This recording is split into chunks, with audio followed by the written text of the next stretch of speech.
All right. Who's ready to play? Tournaments.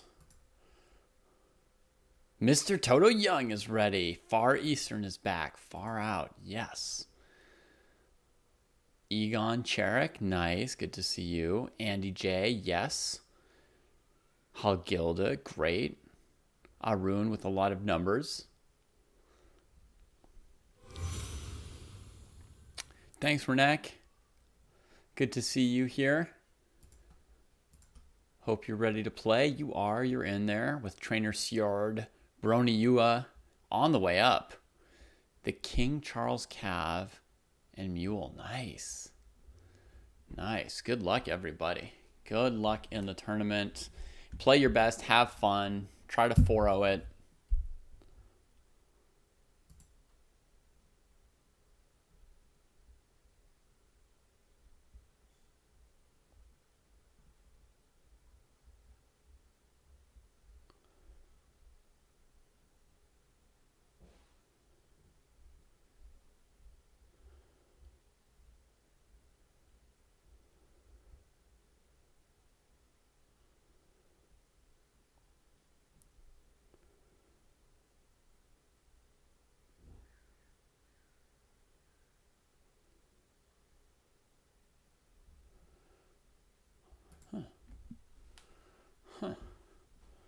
There's some interesting chess stuff.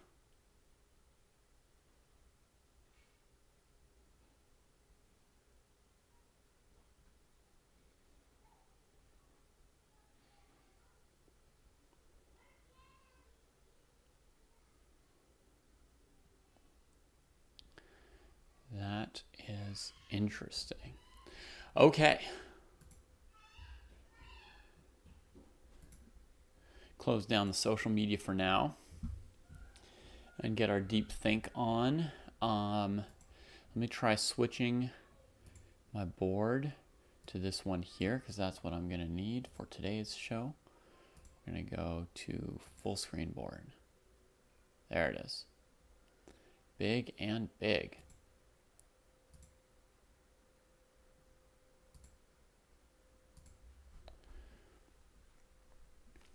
Hey, Hagilda. Excellent. That's what I want to see. That's what I want to hear. Good luck to you in the tournament. Okay. Turn off the sound on our cell phones, or even turn off our cell phones altogether. You know, good option when playing a chess tournament.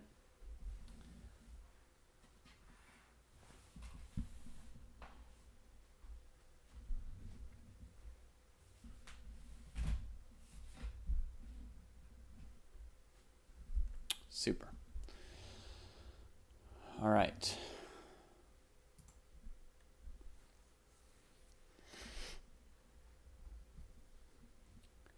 Oh, you play the whole tournament on your phone, Renek?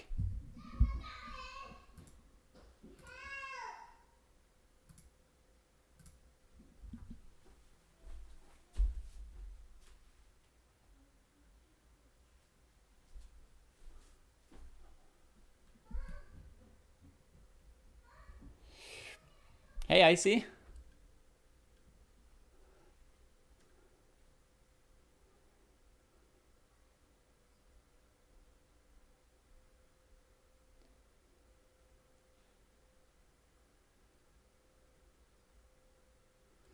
Okay, so you play the tournament on your computer, but you've got your phone on some kind of a mode that will block out a lot of beeps and alerts and ring-a-ding-dings. Like that. Good, good, good.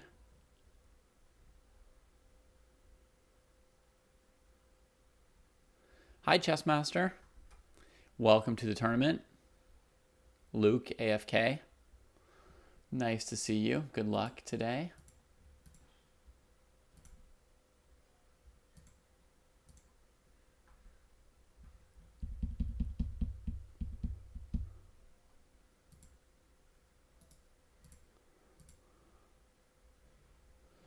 Brony Yua plus 73 points in Blitz, but in Rapid, highest rating 1740 today. I knew that was a high rating for Brony Yua. Yes, moving up. 70 points this month. New rating high 1740. Super. Mule, it is okay to be in the chat when playing. Yes, you'll want to at least mute your stream, and honestly, while you're playing, you don't even really want to be looking at the chat or anything, right? You only want to look at your board, I think. But in between games, you should definitely rejoin us, and talk to us about the tournament and all that stuff. Okay. So between rounds, come hang out with the other people in the tournament while your own game is being played. Pause that stuff. Try some kind of a focus mode on your chessboard and then come back.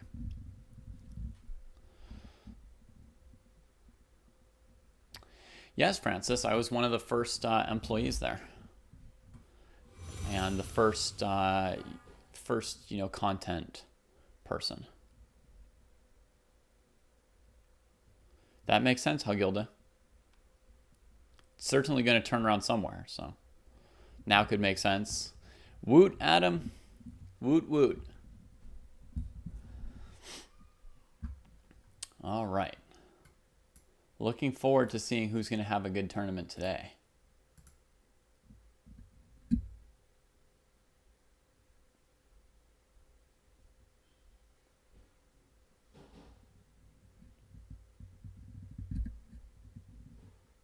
Oh, did you watch that live, Renek? Were you already around?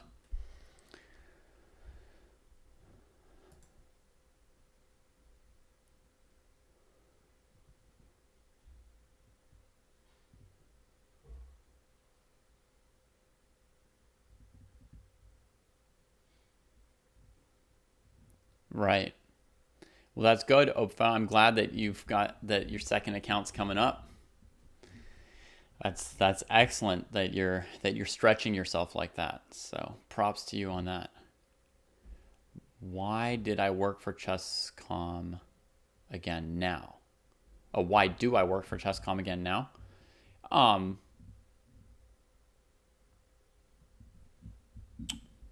Well, I mean, I love chess. I've got some time.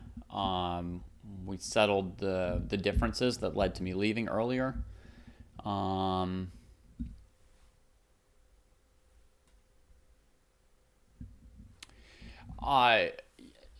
I don't know how much detail you want, Sponge Human or anybody else, but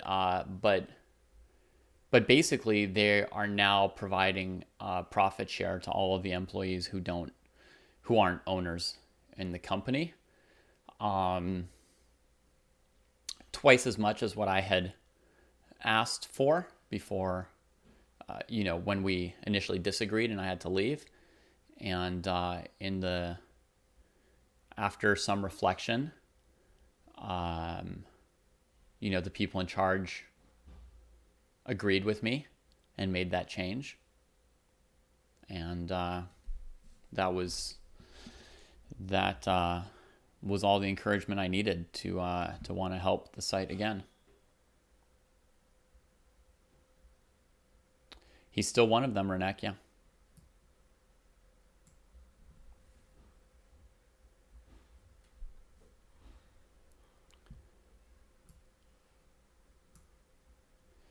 Yeah, I mean, the world is complicated, Sponge, and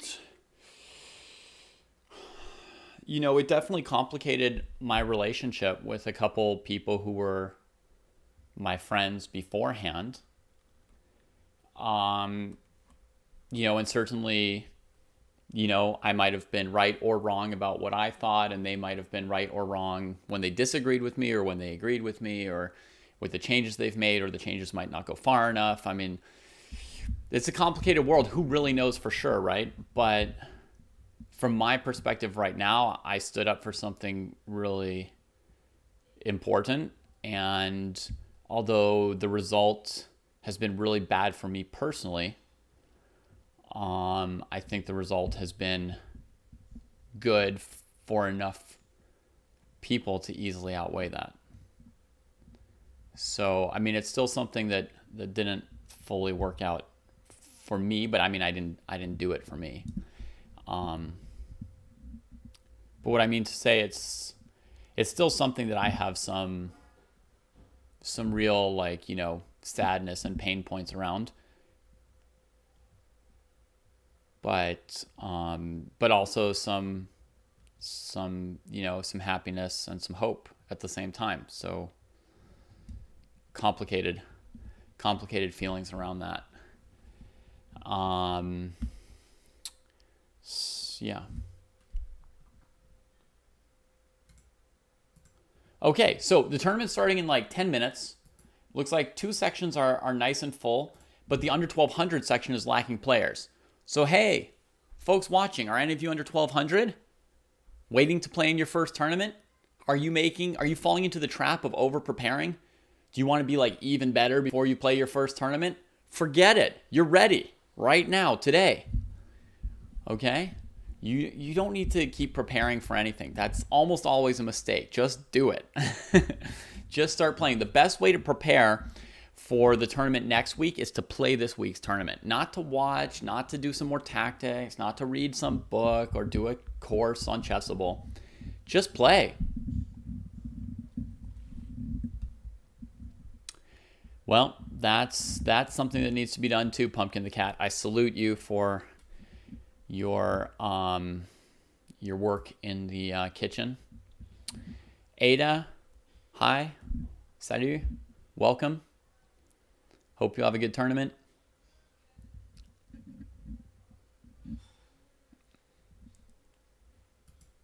Yeah.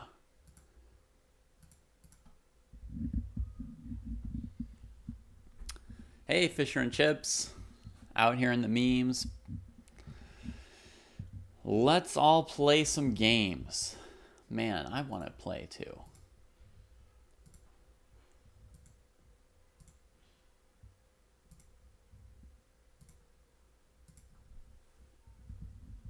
You guys have any friends rated 500? Give them a call. Renek wants to play Aaron again. That's fair, Renek. I'll ping him.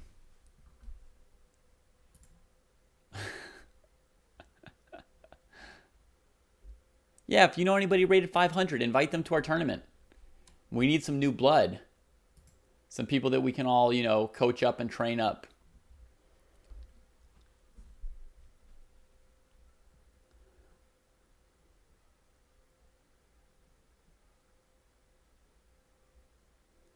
I should probably play some week Wrath of Gods. I just think people depend on me commenting on their games kind of. That'd be a rather different thing than what we're used to on the weekend.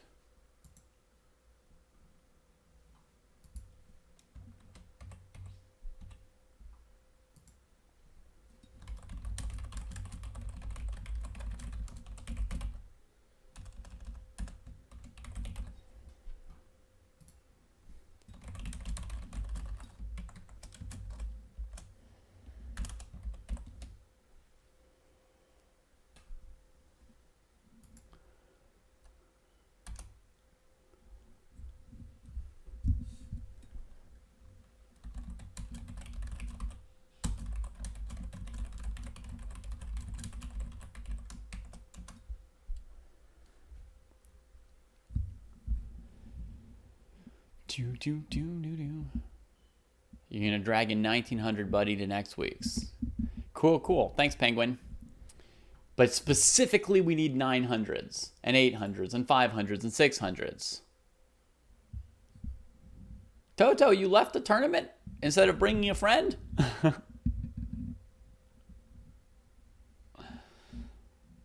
Right, so I'd be hurting tournament attendance, right, Wrath of Gods? Yes, Mr. Pums, we need you. Come on, Pums. Let's do it. I'll be your coach. First thing you have to do is click on this link.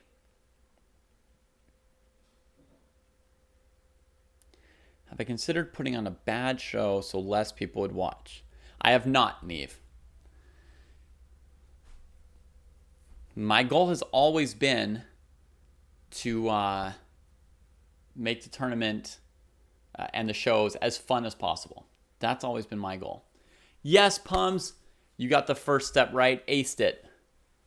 Good luck. Good luck. I'll watch your games. I'll give you a tip or two, and then you can watch them, and then you can watch it on the VOD to see what advice I have for you, or you can tune in when your games are done and ask me what I thought of your game.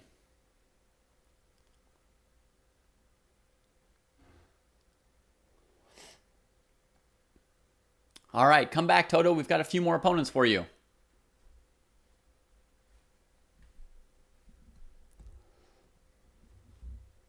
Awesome.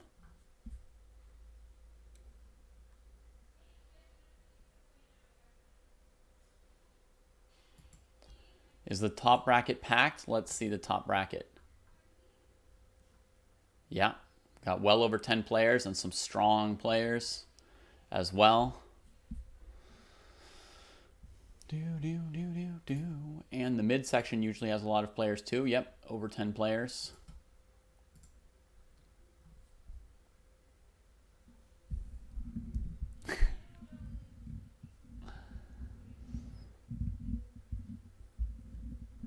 All right, so Max, if you get a position as bad as Fabiano Caruana, try and defend as well as him today. Let's do that. Let's defend some absolutely terrible, pawn down, hopeless. Oh, that's totally okay, Pums.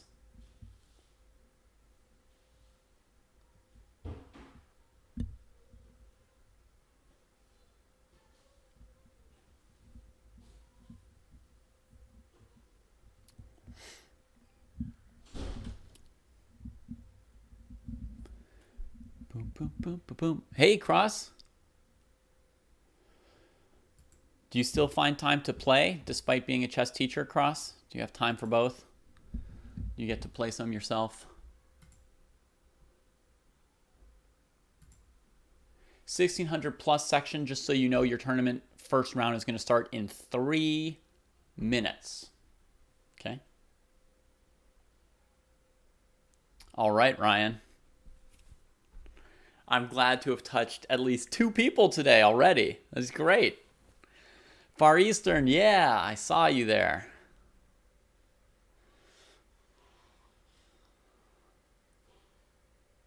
It is Halgilda, it's a mix. I wish you luck, Strange Quark. I wish you luck.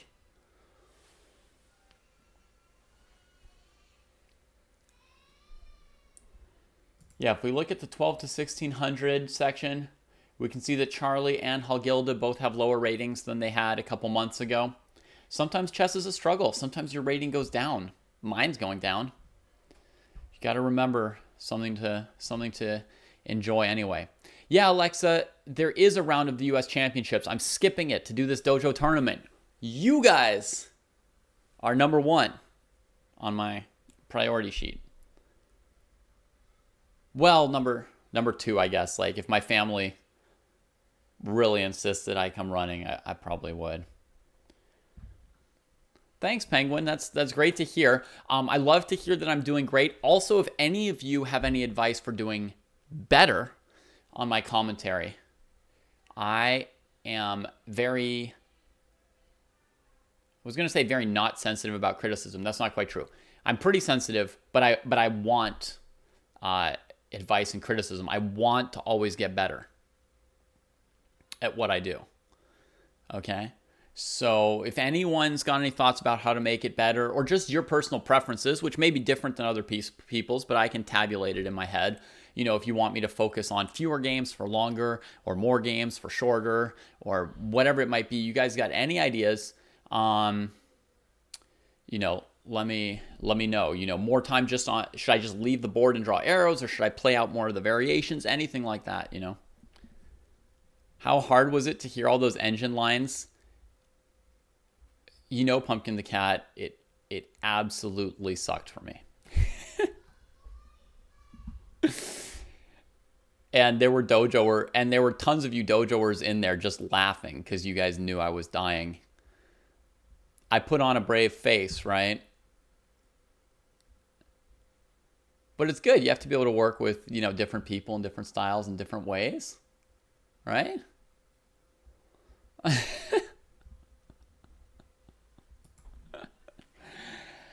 I mean, there's different ways. It's the official chess.com way is to have that evaluation bar up at all times. That's mandated for all of chess.com, you know? So, I mean, there are differences. I should be grateful that I'm allowed to participate given my style, because my style is actually on the out for what chess.com wants, right? It's not really their main thing or their go-to thing. They've gone in a different direction. If you want them to go in my direction, you're going to have to send some feedback into them and tell them that you don't want the evaluation bar, you don't want the engines or stuff like that. Or you could say you like the mix, and that would be great too. Then there will be jobs for both people like me and people like not me.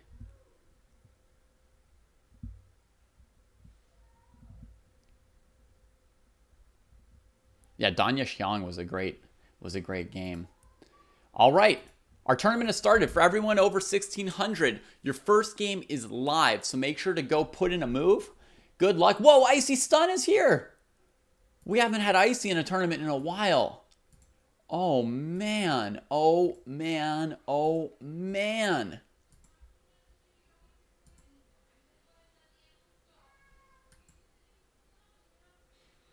This tournament is huge.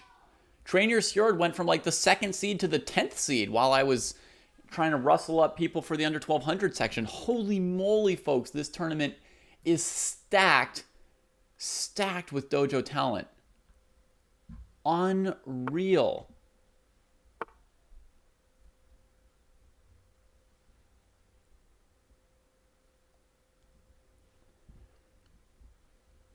All right, let's go dojo. And if you're in the 12 to 1600, folks, you probably have like 30 seconds or something like that till your first game starts. So get ready to mute the stream and get your pawns out there. Let me make sure that nobody's like flagging on the first moves. Everybody made a first move. Yeah. Oh man, these people are raring to go. Look at that. They're just plunging straight into the openings. Look at this, D4. Hallelujah, cat. This is what happened to me when I tried to play the open Sicilian. I mean, when I tried to play the closed Sicilian. Me too, Penguin. Me too, actually. Yeah, I'm with you on that. So, I tried to play the closed Sicilian at a tournament recently for the first time. My opponent played A6, B5, and I was like, all these like queenside pawn moves, and like same thing. I played D4 and had to open it up. I think specifically my game went something like here, here, here, here, here, and like this.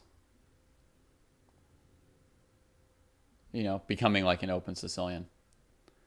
But it's very, very close to this. The same moves like A6 and B5 really quick from black motivated me to switch it to an open Sicilian.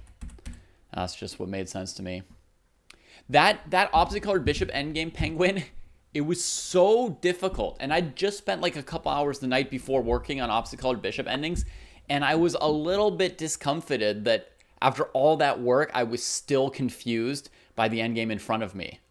Like I would have liked to have said, oh, I'm so ready for this, you know? I'm like, it's like somebody walking into your preparation in a chess tournament, right? It was the equivalent of that. It's like, oh, the tournament walked into my preparation. I was studying opposite colored bishop endings all night last night. So let me just like explain what's going on here. And then I was like, oh my goodness, I can't quite figure it out. And it was pretty simple, only a couple little elements to the schema, but somehow I agree. Magesh and I did a very confusing job of trying to get at that endgame. And I think it's partly because with the broadcast, I'm juggling with the chess.com broadcast, we're juggling a few more things, some different windows, some production elements, you know, and more, and like a livelier chat. And somehow like my brain was a little too fractured to just figure the thing out. Also, when I cast here on Dojo, I'm okay with just being silent for several minutes. So, and I wonder what you guys think about this, but when I do Dojo shows, I'm okay with just like looking at the position for a while and telling you guys what I'm thinking about. Like, I'm wondering if black could play B4 and win this pawn right here. And if it's a Dojo show, I'm comfortable to now just like have you guys watch me staring at the board saying nothing for 1 minute, 2 minutes, maybe even 3 minutes. But for the chess.com shows, we're not supposed to have any dead space. That's another element of like how the chess.com thing is supposed to be. It's supposed to be no dead space. We keep stuff moving, and so if the brain if the brain is slow and the mouth has to keep moving, then sometimes the brain never catches up with what's going on. I do, Neve. Yeah, I mean sometimes it goes a little faster than I can read, but broadly speaking, yeah, I read the chat like I do now. And reading the chat, the faster it's going and the more there is, like the less other tasks my brain can do. I'm really not like much of a multitasker. So you're attending your sister-in-law's wedding. Isn't your sister-in-law already married to your brother? Why is she getting married again?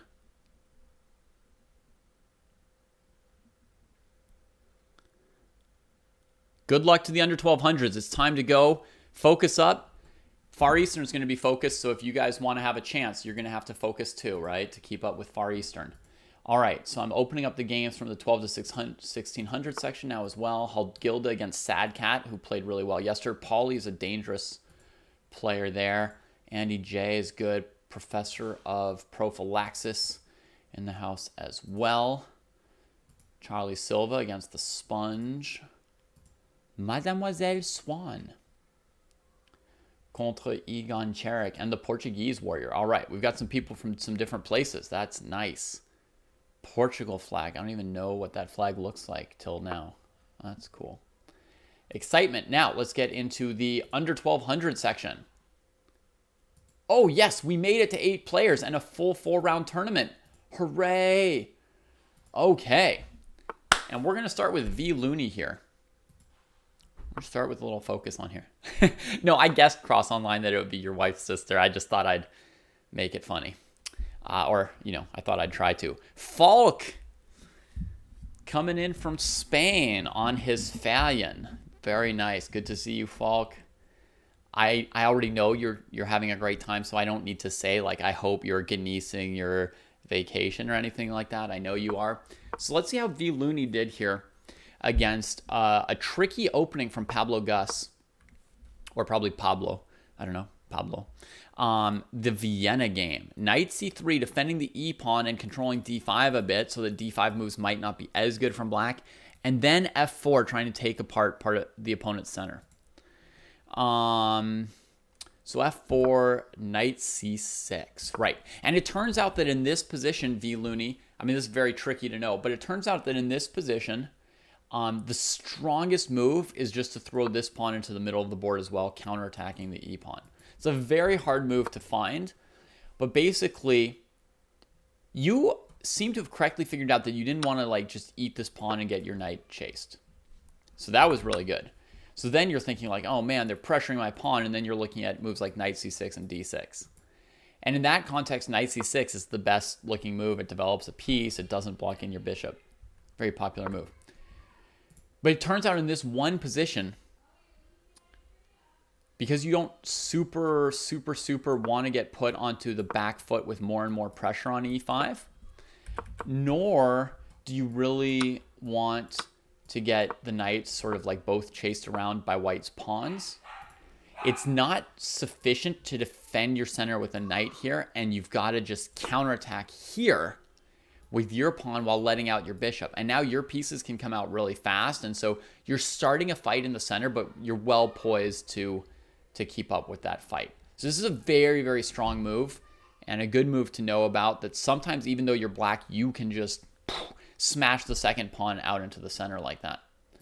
Okay, so knight c6 was played, takes, d4, knight has to move away, e5, right? And this is where it's really unpleasant. This e5 is a strong move because the knight has nowhere great to move to. White's got d5 and e4 covered, and g4 and h5 covered. And basically, anytime in a game that you have to play knight g8,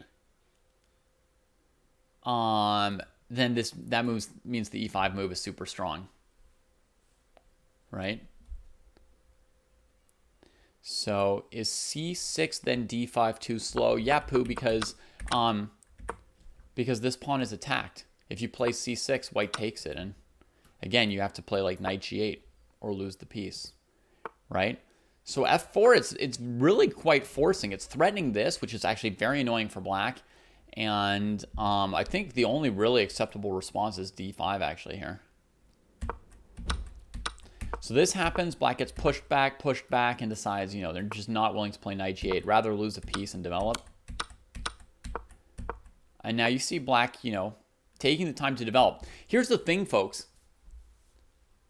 You know, a lot of players know that they should develop.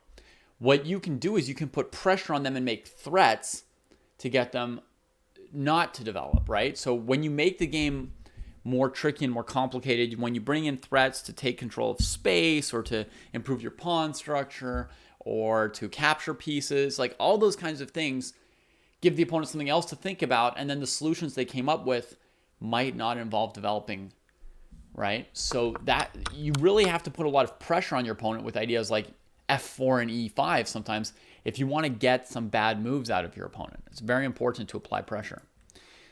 Okay, so Looney decides to sack the piece and complete development, and that gets us to this position. Now Looney's got to pick where the safer place is for their king. Chat, any thoughts where you all would put your kings today if you were playing?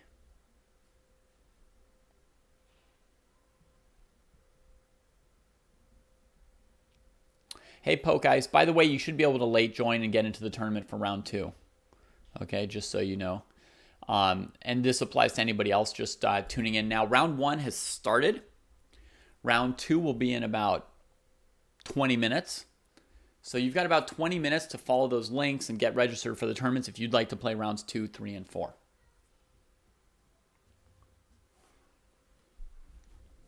Okay, we're going to take a short break from this position, but not a commercial break. Hey!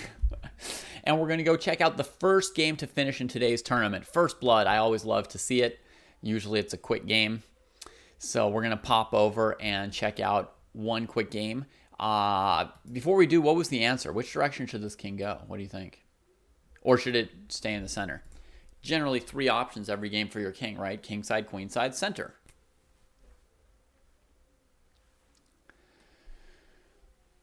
And hopefully you've had enough time to think about it, even though you didn't type your answer in chat. My answer for all of you would be queenside. Because this pawn structure here is giving you an open file, which you could use to try to attack the opponent's king. And it also means your king wouldn't have the best pawn cover himself if he went over here. So I would put the king over on the queen side and look for counterplay against white's king, largely using the G file. That's my answer for this position. All right, folks, let's check out this first game here for us. Maxim Linek of Poland.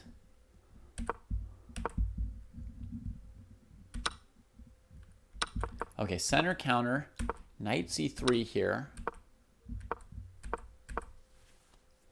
Yeah, this variation should be pretty acceptable for black so far, in my opinion. It shouldn't put too much pressure on black. It's based on white trying to pressure this knight on d5. And c6 or e6, either one seems like a move that black doesn't mind playing. So I don't think this is a point that white can really provide much pressure to. So I don't think it's very logical the way white's attacking it. And you see the point looks pretty strong. Yeah, bishop e7 makes sense as well.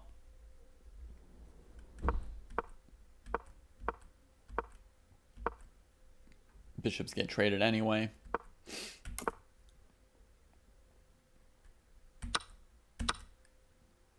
Opening the F file. And now Charles Cav needed to choose which direction to go with the king, but chose to go after this b2 pawn, I think. Oh no, Max thinks they should have taken the b2 pawn, but they didn't. Oh, I see.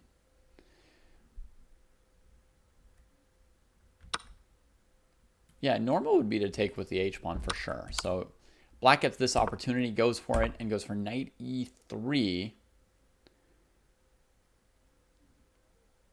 Trading some material here, here, here, castles, and just drops a knight. No! And that's what decided this game. Just forgetting this. Yeah, I would say your knight's not worse than any of these pieces, so you don't need to spend any energy on it.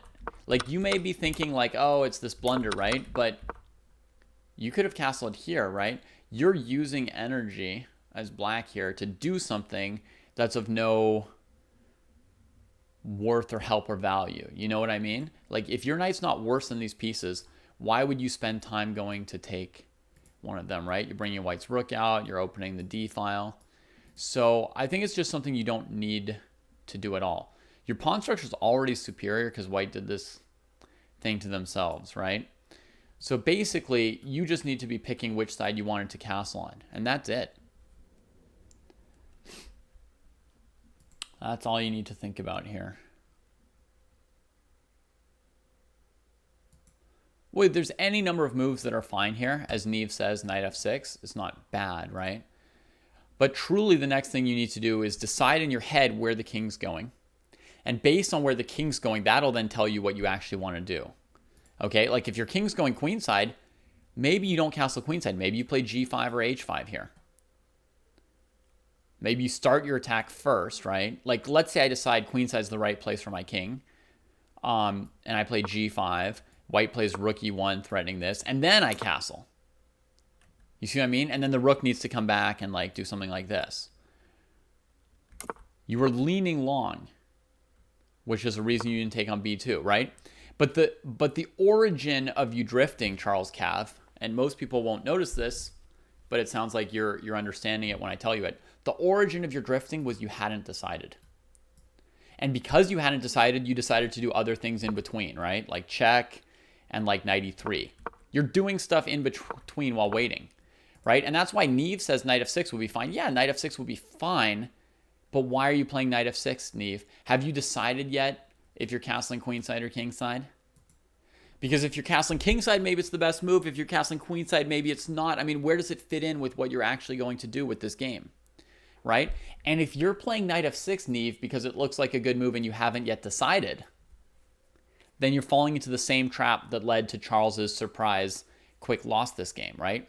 Which is you're not making the important decision, you're postponing it, and you're drifting around on the board while waiting to make that decision. But you need to be decisive. When a time comes to make a decision, you have to make that decision. So if you want to castle kingside, maybe the right move is queen b2 for all we know, like Max said, right? Maybe if you decide, yeah, I'll be fine on the king side, you might decide, hey, I should take this pawn before I castle kingside, right? And you try queen here, hitting this knight. It trades here. You take like this. This looks actually very scary. Sorry. I'm actually going to do this.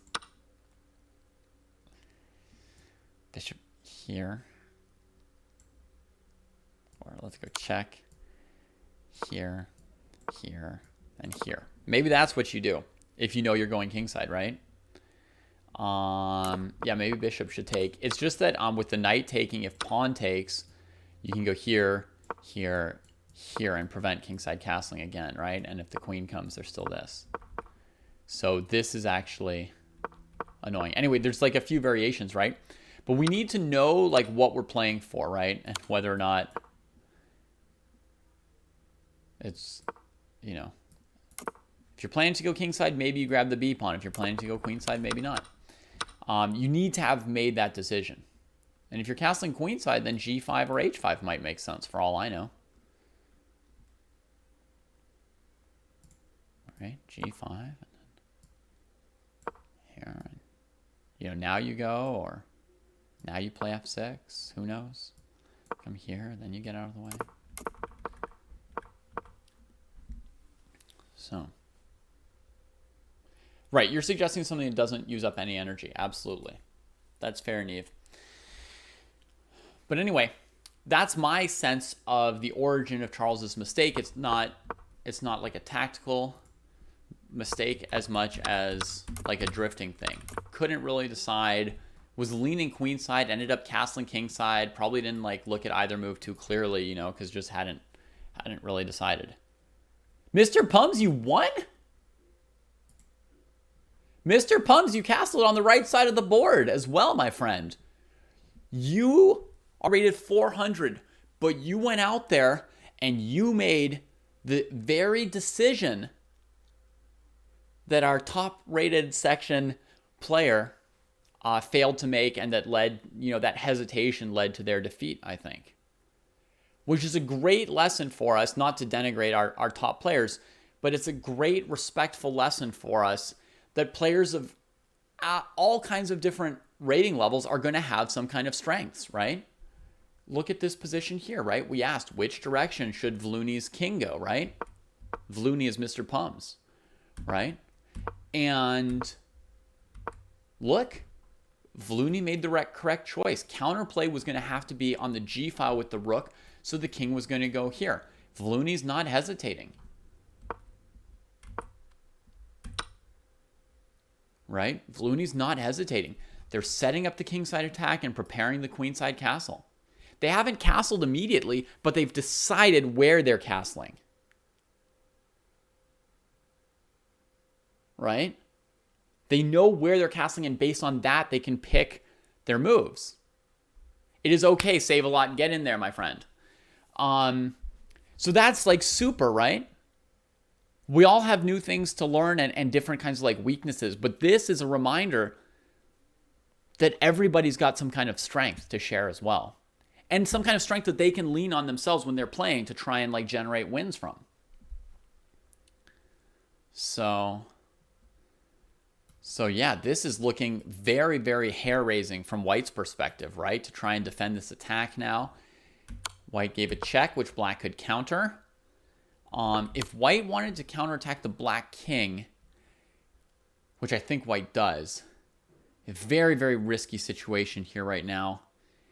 But I think the direction you have to look is like this, like heavy firepower at the king, right? With a threat of checkmate. So if Black, comes crashing through here using the rook and the fact that White can't capture this, we've got a heavy counter threat from White.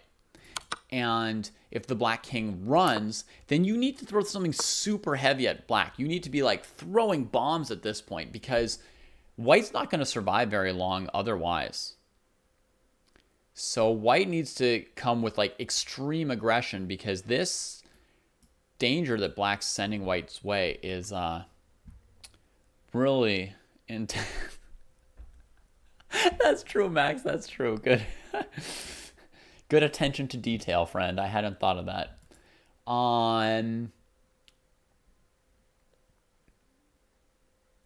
Okay, so in the game, White throws this check. Black's able to counter it.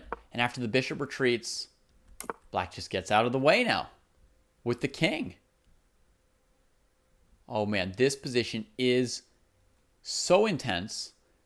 I think rook b7 or bishop a6 are the two moves to really look at for White here. And they give some chances or some hopes for White still. It's a super complicated position.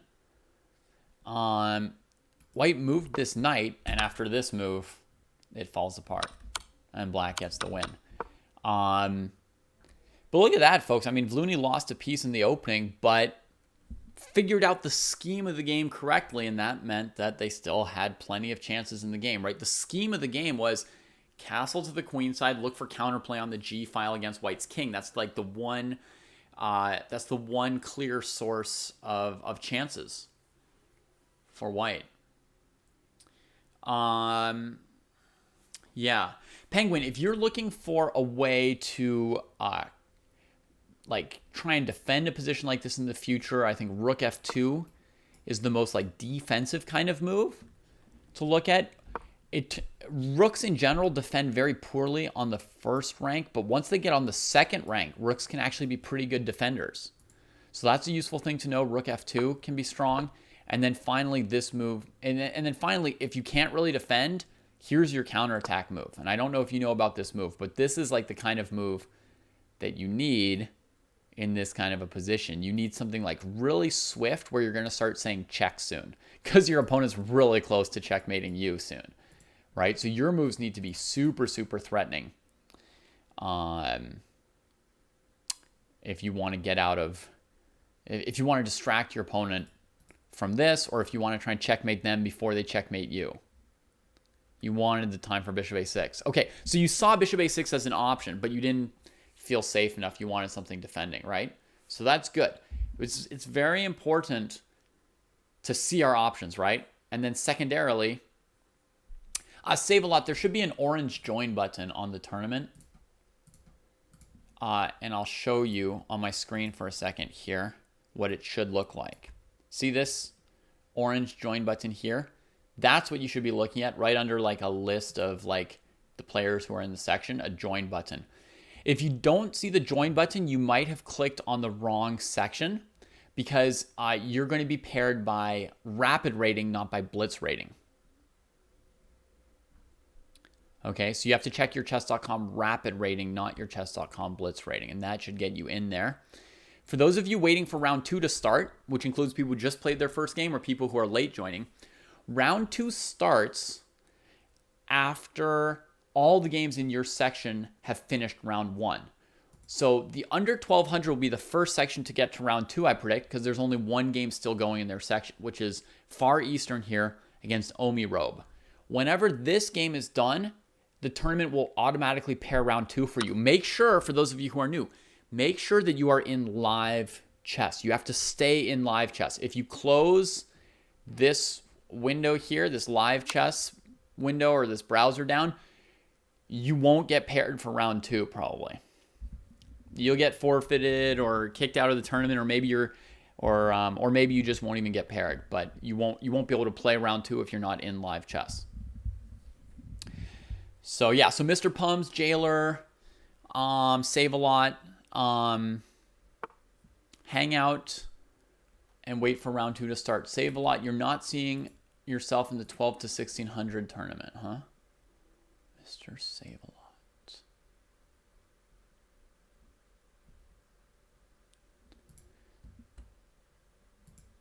Huh. Hang on. So Save a Lot. You used the second. You use this tournament link here with 652240.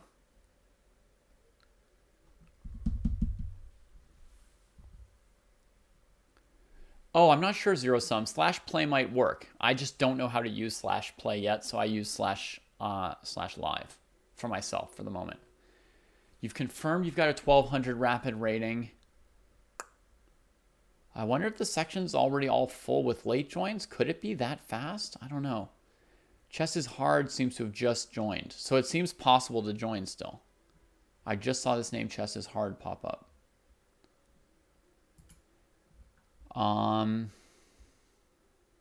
Steve North saying you can't join. Huh. Okay. Far Eastern's last counterattack. See if Omi Robe can handle this with the extra rook and bishop.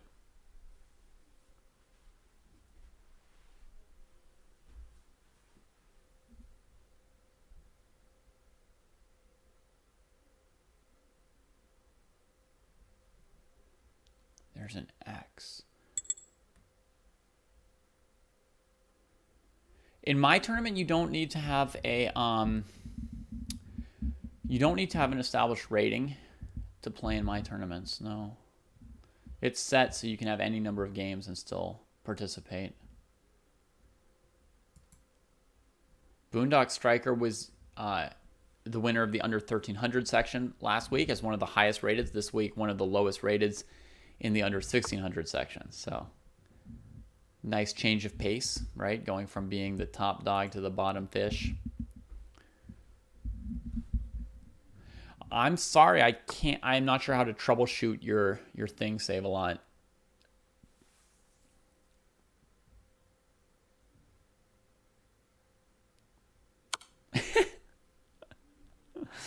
Gotcha, Zero Sum. All right, so we see Omi Robe trying to just counterattack this king to death here. Not defending f7 for now. Okay, and just so you know, Save a Lot, we've got a weekly viewer tournament, normally Sunday at 10 a.m. Pacific, but this week I'm doing it on Saturday instead of Sunday. My partner's working all day tomorrow, so we're doing our practice tournament today, and tomorrow I'll be watching kids.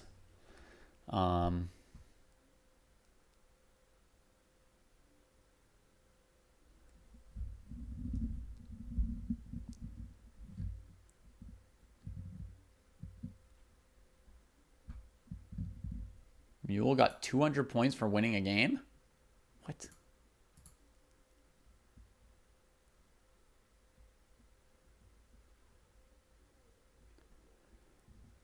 Yeah, the U.S. Championship will be on in like 20 minutes, Cartier.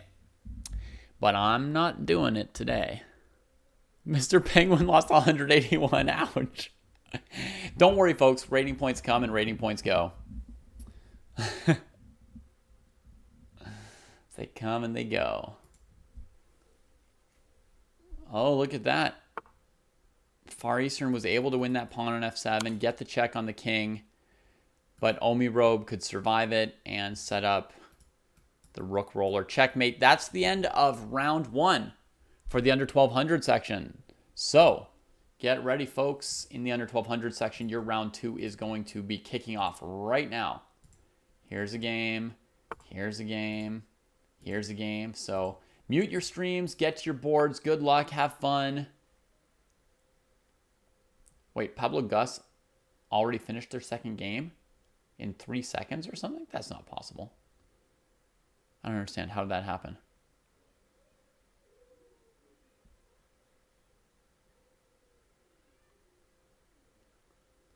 I don't know. I'm confused by that. But let's just keep watching some games. I'm sorry, I can't spend the whole show just trying to figure out what's going on with the interface. Good luck, everybody, in your games. Let's check out Icy Stun. Playing with Foo's chess here, headed into an endgame.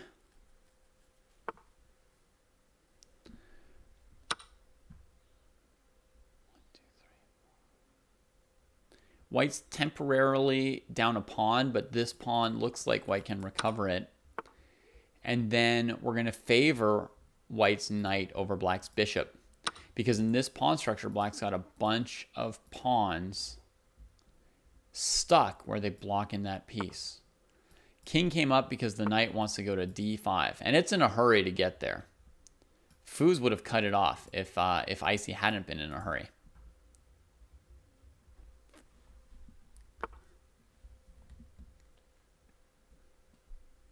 Okay, looking for some counterplay here.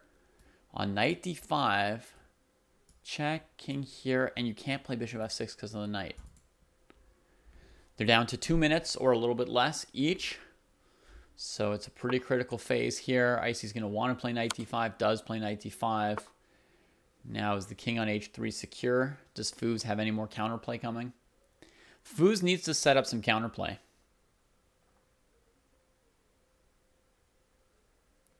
Yeah, he does, Rangao.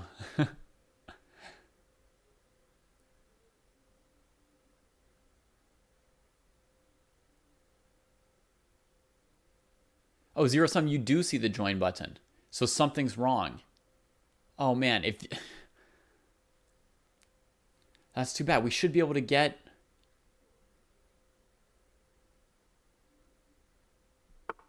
We should be able to get Save-A-Lot into the tournament. If you can see the join button, then they should be able to see it. All right, this is White's plan. A4, A5, and then after takes, you can play Rook A1, and look how weak those pawns on A5, C5, and A7 would be. That's what White really wants to achieve. Is there any way Black can stop him? They did just join the club. Wait, maybe they were already in live chess. Maybe they need to, like, refresh or something. Maybe they need to refresh their live chess.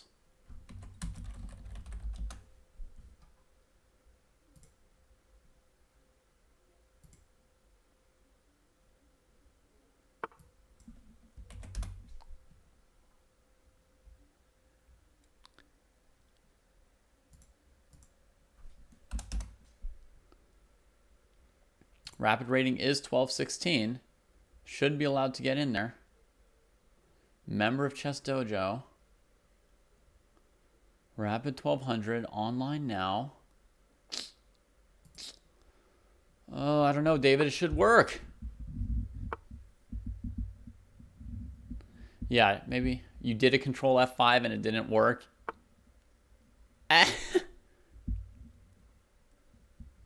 Sorry, Blunderini.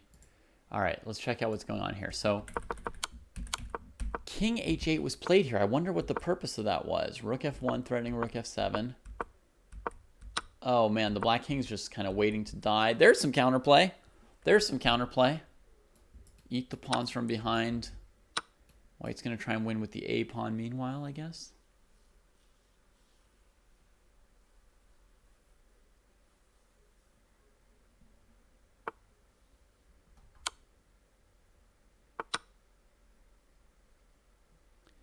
Yeah, you might need to log out, log in of chess.com so it recognizes that you're part of the correct club now or something. I don't know. The other thing is if the direct link to the tournament didn't work, you could also just try going to chess.com tournaments and finding it. No, I think you need the link. Link's probably the way to go.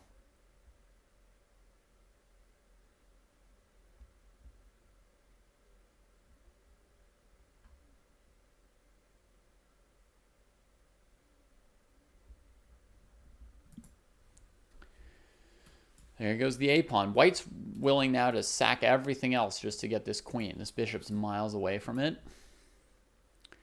Looks like this is the way to go. I think some people would be concerned to play like this as white because they feel like they're giving black counterplay, right?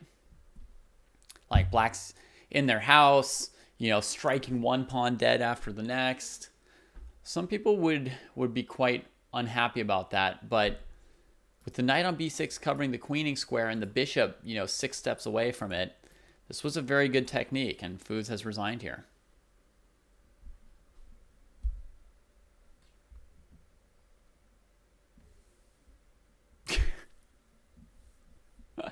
Good call, Steve. All right, what should we check? Halgilda and Sad Cat. Halgilda with the black pieces here, hoping to rally and turn around a month of bad results. And I mean, looks good so far, up a full piece.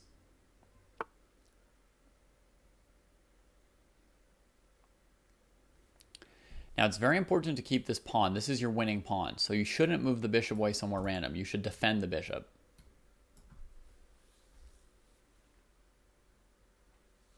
Because that's a very, very good pawn.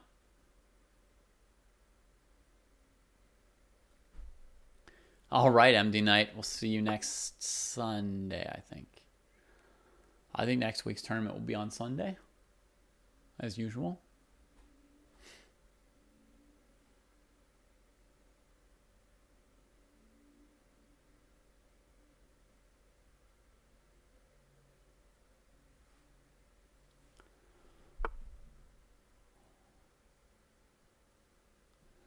And this might be the last game of round 1 for the 1200 to 1600 section. So Sad Cat's got 5 seconds on the clock to stick with it. Halgilda, great choice, rook b8. Bishop can go back to e8 where it's safe. That's where I would put it.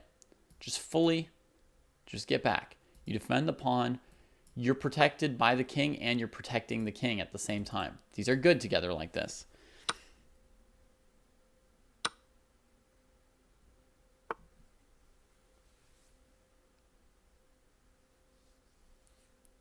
Looks like Halgilda's got it. Let's check the last game in the top section here. All he needs to do is, you know, attack the pawn on h5 with bishop and rook, clean it up, get a queen, checkmate. Hooray for Halgilda, right? Woo! After a tough month, starting off today's tournament with a big upset win against the very powerful Sad Cat, one of the highest rated players in the under 1600 section, and somebody who we've seen having good results in the last couple weeks of dojo tournaments.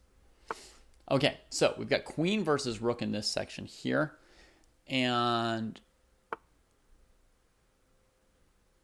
yeah, this endgame is very, very tricky. You can push the king one more row safely with this pattern here, forcing the king and then king here. But at the next row, you won't be able to do it because rook check, king takes. If they were up against the wall here, right, like block off that last file, this would be a stalemate. So this exact pattern that black's using right now to advance, it works here, but it won't work for the next rank. So like if white goes here, you can't win by going check here, here anymore because of this. So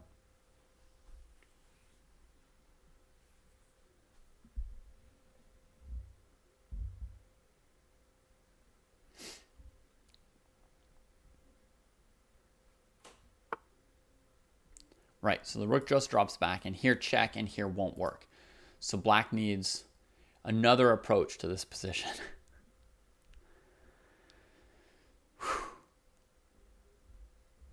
Maybe dropping the queen back a little bit.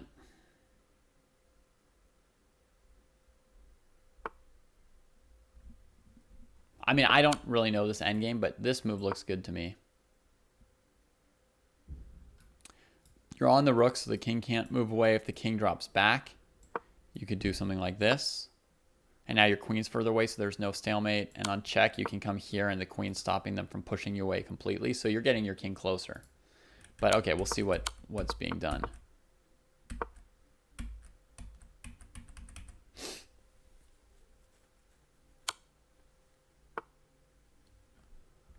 Okay, it's going to be check, and then the king's going to come here.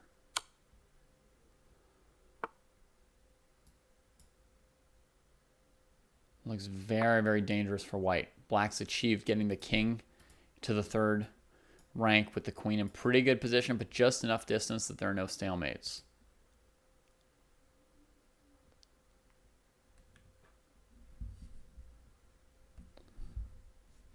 Very, very difficult tournament. Okay, if you're in the 12 to 1600 section, your round 2 should have started. 12 to 1600 section. Let's see, is everybody moving? Portuguese Warriors moving. Prophylaxis. Egon. Sad Cat back at it. Andy. And Mademoiselle Swan. Great. Everybody in business there. Let's get back to our queen versus rook. Where are you, Mammy?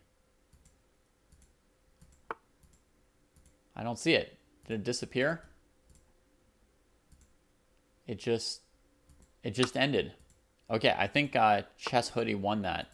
I'm sorry we clicked away just at the last move, but Chess Hoodie had done that correctly, so that was the end.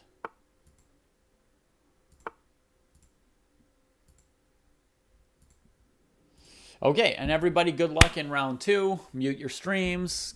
Get to your boards. Good luck. I did do branch to branch IQ Bacon. Yes, yes, yes, yes.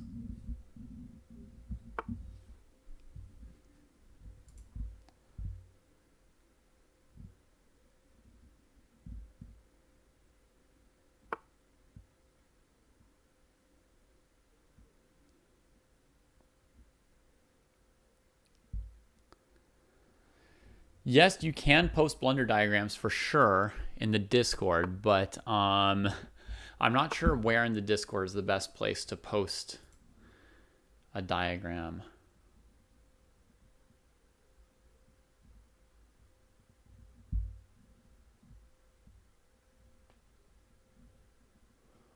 Let's see. It could go under general or maybe questions if you've got a question about the position.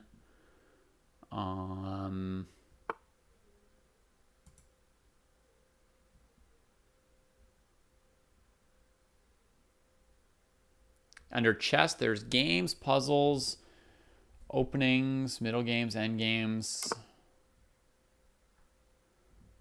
I guess it could go under games or puzzles, maybe.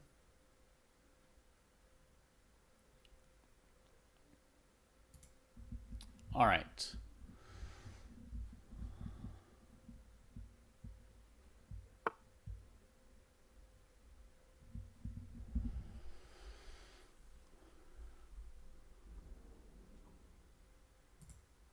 Let's check out Jailer's game here. Jailer has black against Vlooney. Jailer's got an extra bishop.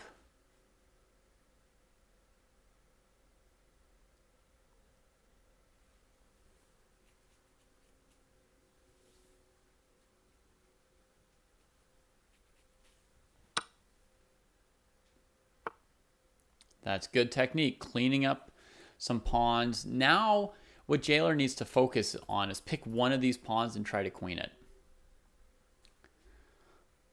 Probably a JPEG BG cube. Oh, look at that. Here comes one of them. Now the question is, do you care about this or not, right? Do you defend your pawn or do you just focus on queening this one?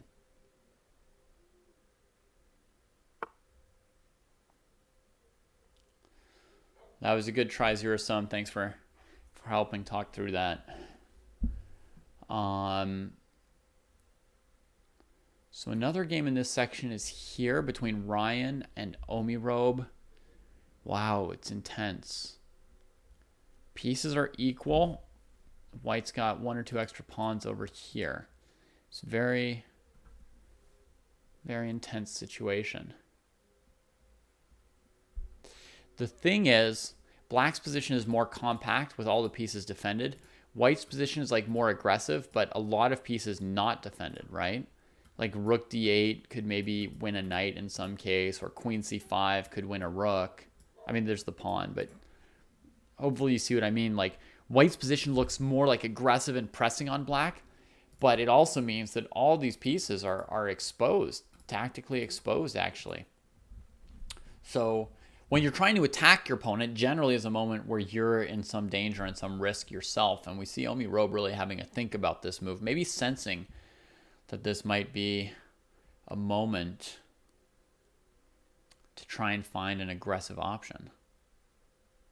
I see some interesting options, actually.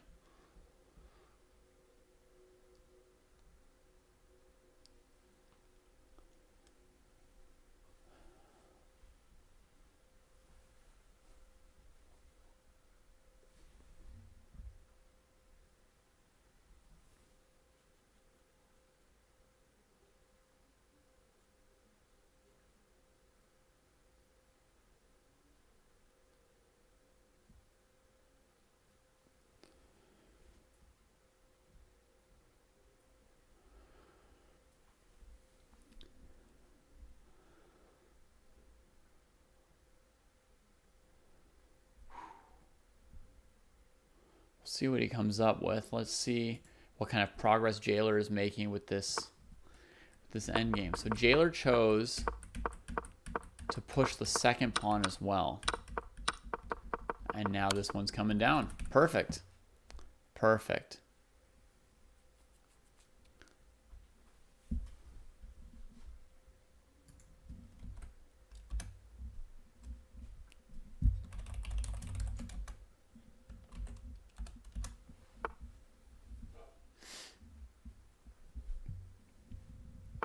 It is rated, Skibix, yes. I mean, chess.com rated. It's not like USCF or FIDE or something like that, but it's chess.com rated, yeah. Mouse slip. Oh, shoot, Omirobe. That's too bad. Let's see what happened. Bishop b2, c5. Ah! Had you intended c6, Omirobe? Not that you should be listening to me while you're playing your game. But perhaps the plan was c6, attacking the queen. That would have been a very fancy move. I hadn't thought of that. Opening up some surprise attacks like that. But c5, unfortunately, takes. Ouch. Not what he'd planned. Jailer converts this endgame with a rolling queen and rook. Well played here.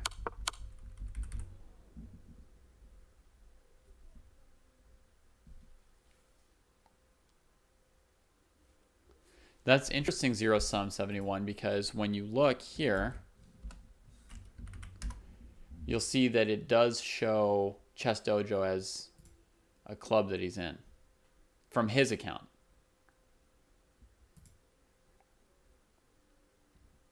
Weird, right? Could try leaving and rejoining the group. Or maybe just it'll take chess.com an hour to figure out that he's in that group or something. I don't know. Okay. Let's check out another game now that one is crushed and Omirov has resigned after the mouse slip, the unfortunate mouse slip. So let's pick another game to watch. Let's see how Boondock Striker can do in the higher rated section. Boondock Striker with white starts out with what looks like a London system, but then switches to the Queen's Gambit, putting pressure on d5. Nice adjustment there. Bishop d6, what to do about this? There's a lot of choices. You can trade, you can retreat, you can leave it here, or you could plop a piece on e5. A lot of options. In fact, you could even play bishop g5 here, could make sense, because you've got so much pressure on d5 that you'd probably force your opponent to drop back as well. So a lot of options for dealing with this move.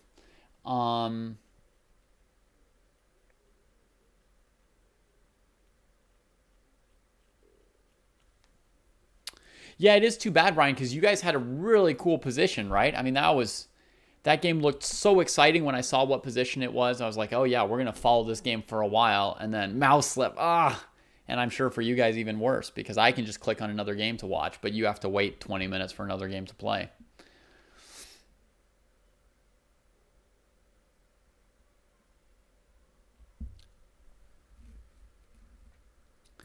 Okay, my thoughts on this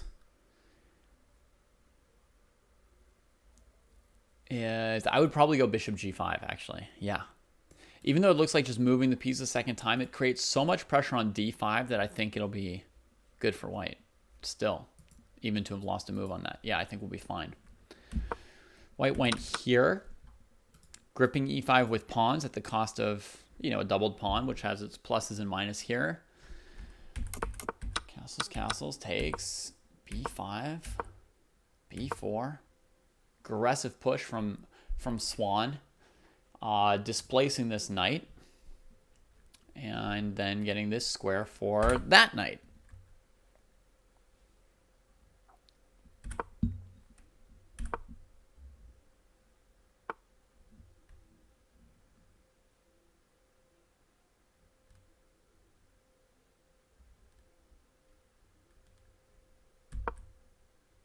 Knight c5. Takes c6, 95. Great transition for Boondock, right? Doesn't leave this knight suffering for long, brings it right off the side. Knight here, queen c7. The only thing I would say is, these rooks need to move too at some point. Like, all these moves from white look good, but at some point, white might suffer from not having the rooks involved.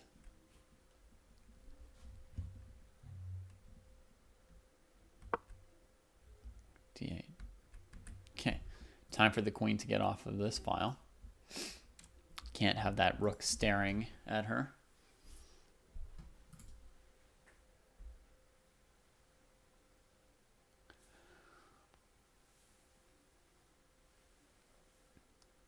Where to go? Should the queen just hang out on e2, supporting the knight? Or should she look for something over on the queen side, like b3, a4, maybe head towards c4. You could support the c5 pawn and then come up to c4. Where do you all feel this game heading for white? Or, I mean, for either side, but...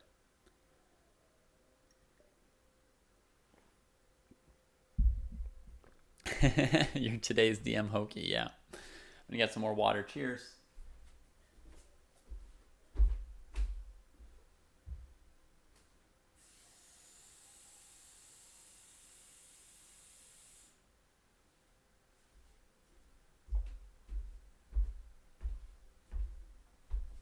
It's also just good to step away from your screen every now and then for a moment, or look away or move your body somehow, right? For those of you playing in the tournament, when you get a break between rounds, maybe do a little stretch. White might be slightly better, Radical Hippo, yeah. I like this choice. Aggressive choice from Boondock. But trying to put some pressure here. It could make sense to worry about defending your strength here, right? Queen e2 to support this. So black can't play a move like g5. So it might make sense to play like queen e2, defend it, rook c1, defend this. But at some point, you also need to attack black's weaknesses if you want to think you've got a good position, right? So what you'd like to do is threaten this, put your opponent on the defensive. Make them play moves like knight e7 or rook c8, right? That's what you want to do. Maybe put pressure on this. So.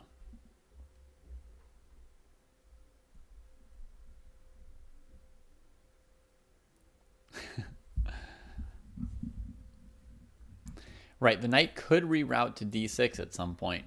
But we do have to ask ourselves, it's good to know we have that option, but what does that do for us, right? The knight right now might be pressuring a weakness. That might be the best option.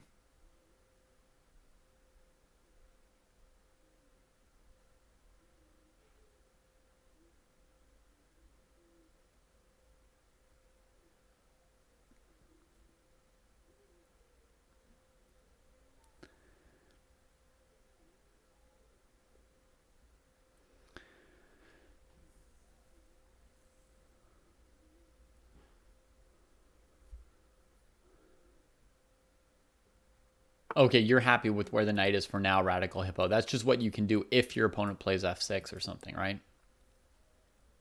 Yeah.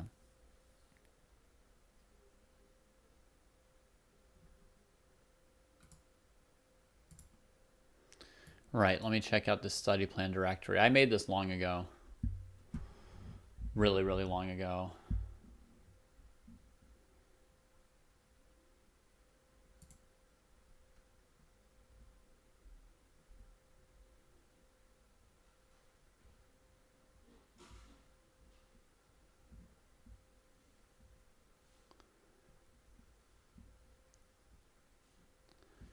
Yeah, you can do that. You can stick with that for now. That should be fine. The first part, the ratings under 13.99 part, yeah.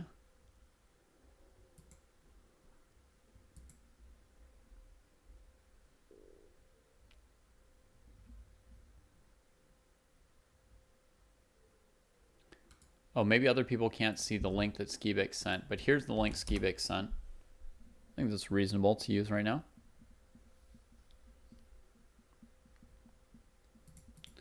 Okay, so how do we ramp up the pressure for white? Very, very good moves by Boondock so far.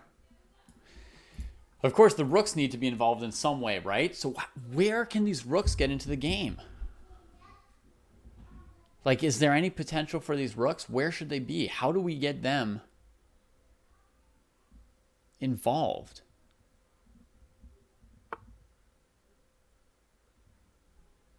Without the rooks, you're never going to win this, right? I mean, we can do as many tricky knight moves as we want. The knight cannot beat these pieces, or the knight, queen, and bishop cannot win a fight against these 5 pieces. So this is where we're seeing like a weakness in Boondock's game, right?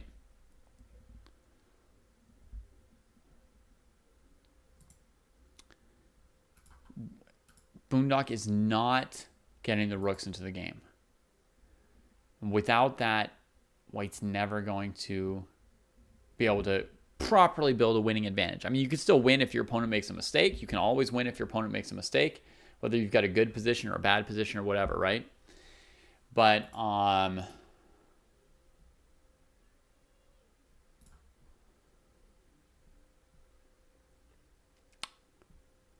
without these rooks, you can't build a proper winning position. So what does rook d1 do for us? How do we get through that file being blocked on d5? Do we have any true pressure on the game with rook to d1? Or is that just a start and we need something else?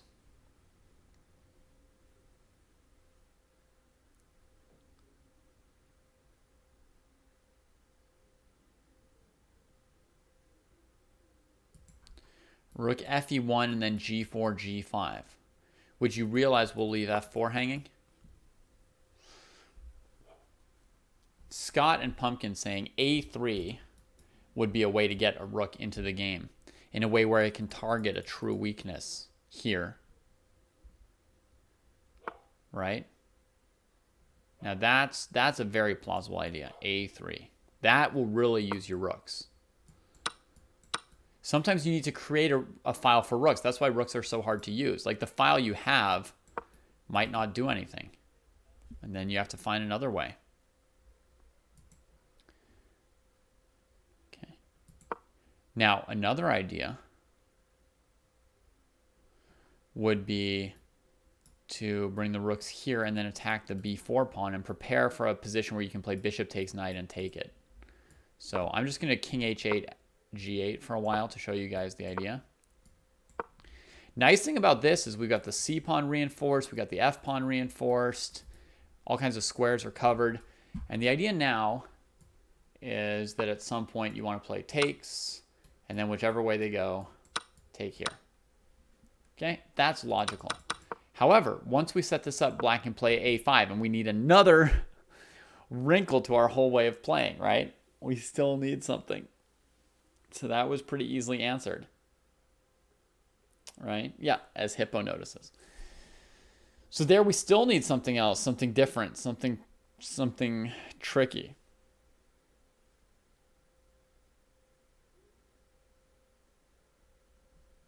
We could go g4 at some point with the rook covering here, yeah.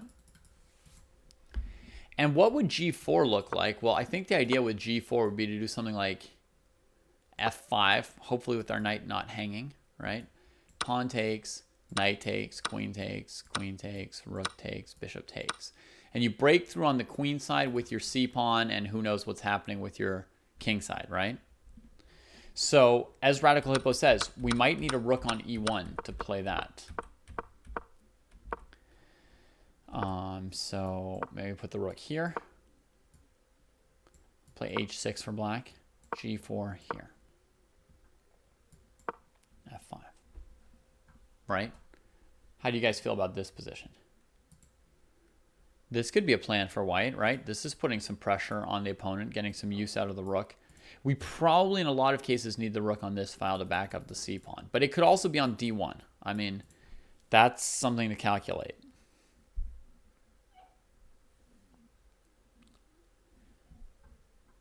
This looks like a pretty cool plan. Hard to find.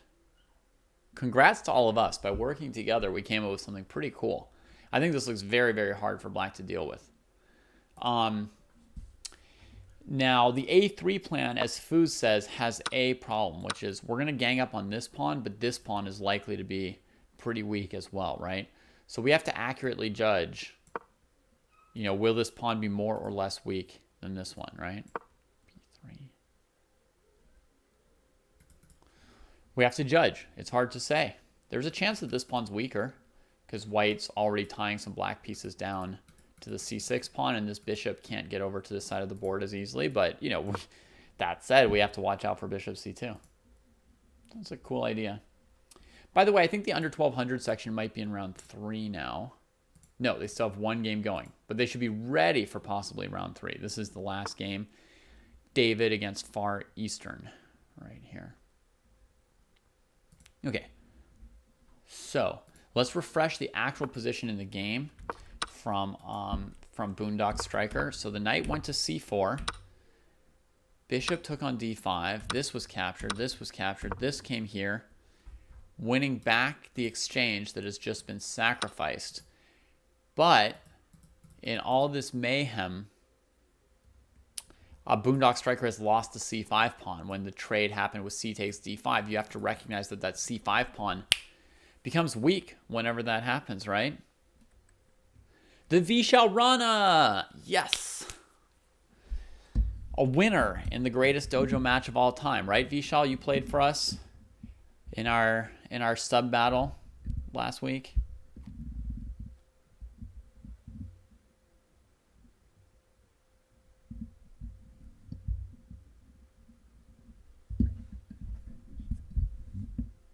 Now black is probably better, yeah. because they've got this pawn and the center's looking really strong, right? So you guys see, white tried to build a positional advantage with these minor pieces, correctly recognizing strengths and weaknesses in black's position, right? And they continued their maneuvering without ever using the rooks. But the rooks, they not only didn't like cover these kind of squares to protect the knight. The knight should be protected, right? The pawn should be protected. There should be a rook here, right? This square shouldn't be a square that the opponent can occupy. There should be a rook there too, maybe, right? And not only that, but the rooks become tactical vulnerabilities on the squares they're still on. And here, here. It eventually costs white only one pawn in that tactical melee. But I would say if your two rooks are on their starting squares and you're not bringing them into the game, there's a very low chance that these tactical melees go in your favor. So that seems to have been decisive here. And black's thinking before recapturing on a8, but I think she'll have to do that. The next sub-battle is not yet scheduled, but these are the playoffs, Vishal, so we're going to need you to somehow stay informed and be ready to score for us. Because we got to win these whole playoffs things. I don't know what's at stake, but something's at stake, right? So we got to win them. And also just build on the fearsome reputation that we probably started earning last time. That last match was just unreal. Just unreal. All right, so Mademoiselle Swan captures on a8. Now she's got an extra pawn, a very, very nice extra pawn. Boondock Striker, I think, is finally ready to bring out this rook.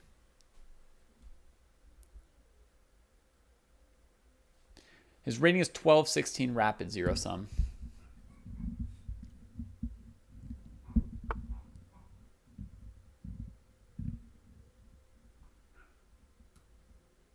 Perfect. Perfect from Swan. First, you need your rook and queen in great positions before you try and queen this, right? So folks, here's a very strong passed pawn. But if you just start pushing it and you don't organize your pieces correctly, it's not going to be a strong passed pawn, right? It's just going to be something that you like push down the board, your opponent captured it because it was weak, and then you're like, wait, I thought they said passed pawns need to be pushed. How am I supposed to win games? I don't understand. Yeah, well, it's hard to win games. It's tricky to win games. Yeah. Oh, absolutely, Vishal. We'll throw a party for you.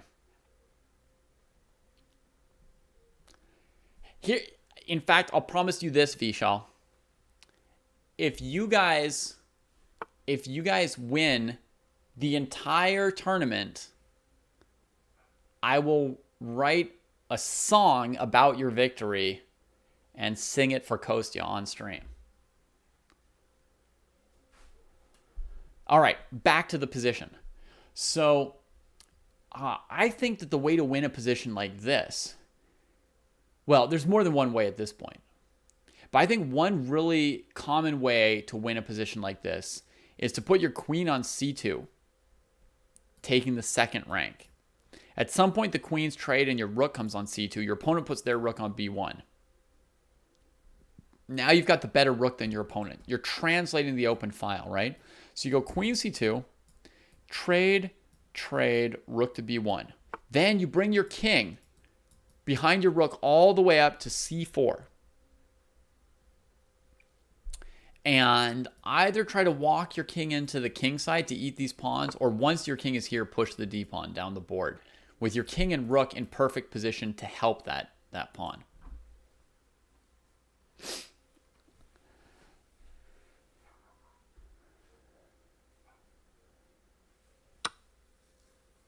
Okay, rook c1 countering the file. Didn't work, right?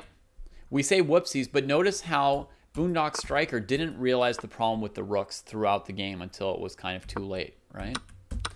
And black wins off of having a rook on the c file. If you play through this whole game, and for those of you who teach chess, this is very important to learn how to focus on what's important. If you play through this whole game, just watch the rooks, right? Eyes on the rooks. Just highlight these in your head every move. All four rooks. Just look at the rooks. The minor pieces are dancing, sure. Let's slow down. One of the rooks moved. This one came out. Tried to go to an open file. Decided to defend but x-rays the weakness on c5. Lots of trades. Black's rook was well placed. It emerges on the first fully open board on the file. But tactics, it has to go take this. The very next move after taking the knight, it didn't wait. It comes right back to the open file. Using the open file to bring the queen here and start attacking pawns on the second rank. White finally tries to get their rook off of a1, but it's too late. Black just takes it and wins. Because this rook came out first, white was already in a situation where they're going to lose by having the dominated rook. And this is my plan. And then the king has a party over on the king side with all the white pawns, right?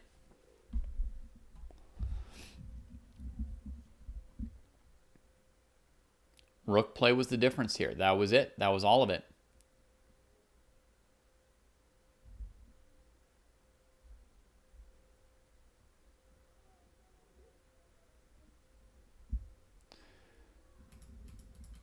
Yeah, so queen c2. Suggestion of queen d4 to try and keep the game going by not trading the queen, defending this, and centralizing. Now, presumably black can win with this idea, right? Rook here, bringing the rook or the queen to e4 to start attacking white's king. The one thing to watch out for black is a back rank checkmate from white, right? But I think this should still win pretty cleanly for black. And then all you need to do in a position like this is don't check and take the rook yet. Actually, here you can just checkmate. But in a lot of cases, you just play a move like h6, and then you finish your attack. Right? Just play h6, then finish your attack. Your opponent's queen can go here, but she's not coordinated with her rook, which never got out of the game. And then white can resign. But you can also, if you calculate really well, if your strength is calculating, you can see check here, here with checkmate. I mean, they have to sack the queen. And if the king came here, you would have check here, checkmate. If the king came in here, again, you have to be able to calculate to win chess games. I'm sorry about that, folks, but that's just how it works. You've got checkmate there. So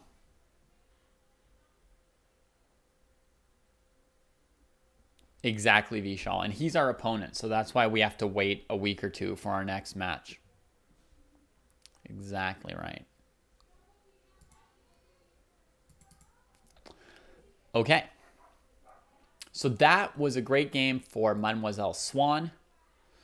And hopefully a good lesson for Boondock, who will check out the VOD and think about getting the rooks involved.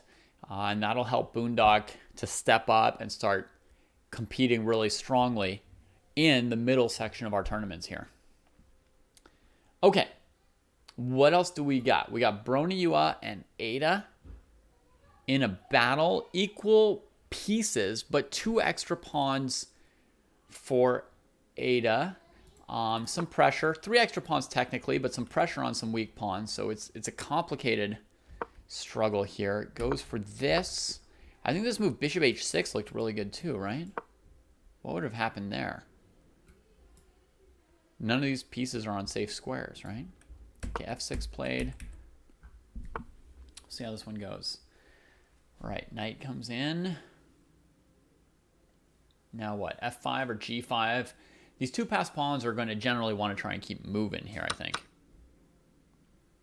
Okay. Black makes a trade. I guess f5 next would be consistent with that trade. Now you definitely want your pawns on light squares for your bishop. Then maybe that'll be one more trade.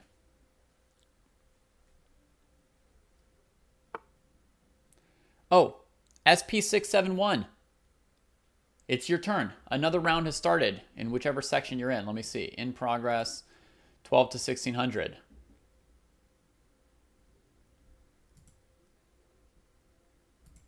Against Sponge Human. Round 3 has started in the 12 to 1600 section. Round 3 has started. Everybody to your boards. Good luck.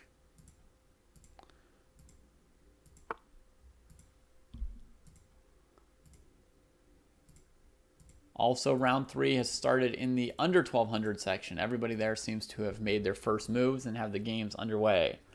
The U.S. Championships is on today, Seth Lichtenstein. Round 4 is being played as we speak by the best and brightest chess players in the country, minus Hikaru Nakamura. I don't know, Braden, you can try. I feel like the tournaments are pretty full today, but there might be a spot. There might be a spot still. Only way to know is to go into the tournament and look for the orange button. The announcement worked, right, Sponge? That's why I try to make the announcements every round, but with 3 different tournament sections, sometimes I don't know exactly when each round is starting or ending. What did Ada do? Brought the king into the game. Sure, that makes sense. Now the weak pawns start to drop. Oh, no, you can't defend. You cannot defend this stuff. This stuff is dead. You just need to queen. That is the truth. Just played another lost tempo. And finally, the pawns begin. Ada should still be able to win this game for sure with, connected passed pawns. But they need to get them started.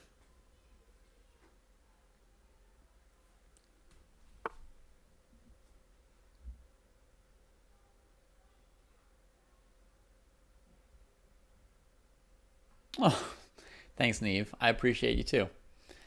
All right. So F5 was played. What should we do next? G5, G4. Keep going. Or just the lead pawn. Sure, that's fine too. Sorry, Braden. Sorry. Hopefully you'll get to play next week. I'd love to see that. Now, rook e3 is a thought, but it would need to be calculated. Rook takes, pawn takes, king here, and the king catches the pawn. So g5 was better, and that's what Ada played. And now g4 will be good.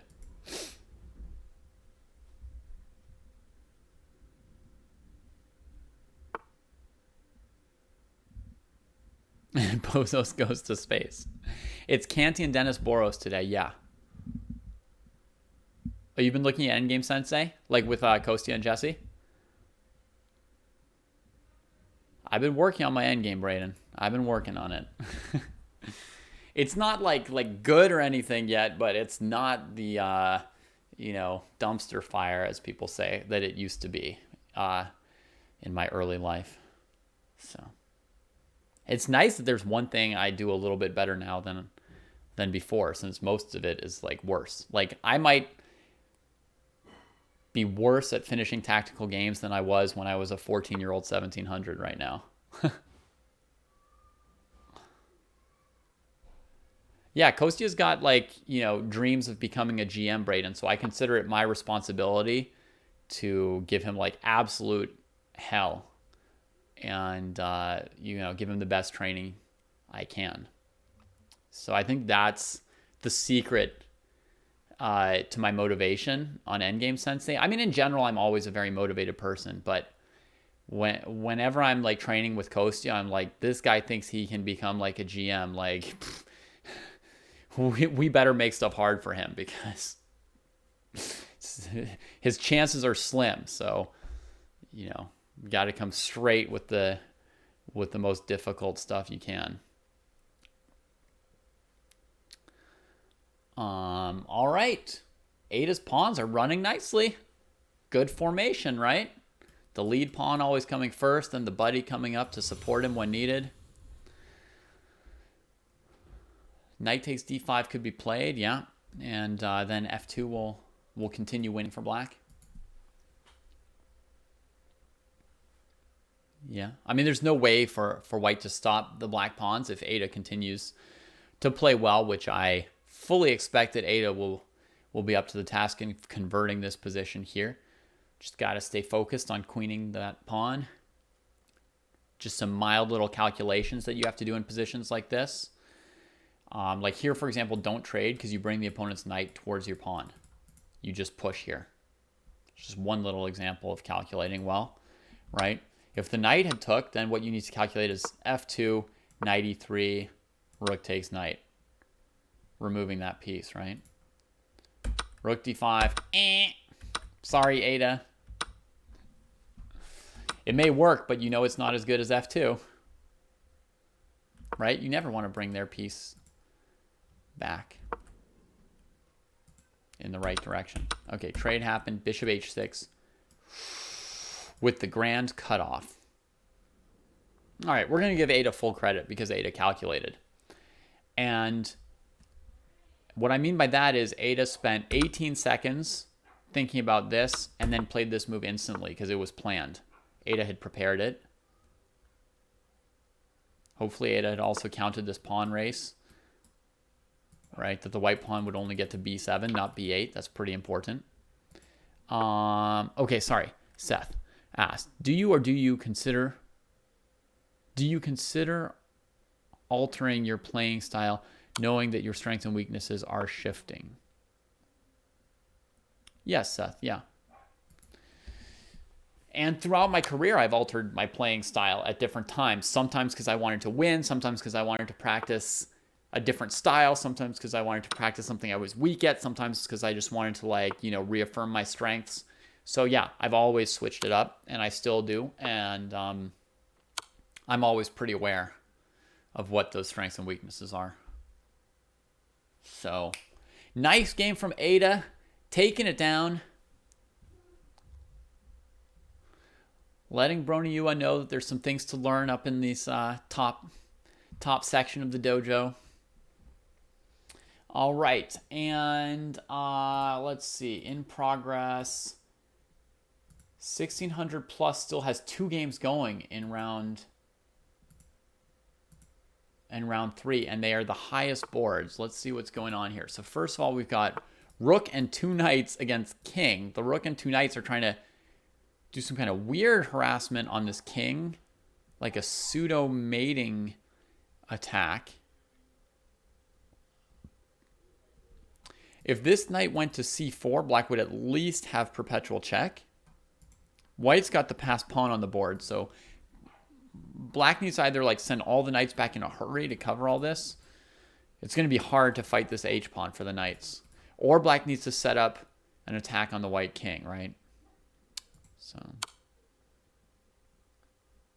okay, throws another check. Looks like the king's going to get out and get further away from the knights. I think in a situation like this, you probably want to try and rope the king in, not chase the king out. Oh, so this would be absolutely the wrong move. Oh, no, this was a big opportunity for Max, right? Just check here. Mate. Am I missing something, folks? He's got 45 seconds. Wasn't this checkmate in 2? You want the opponent's king in the corner.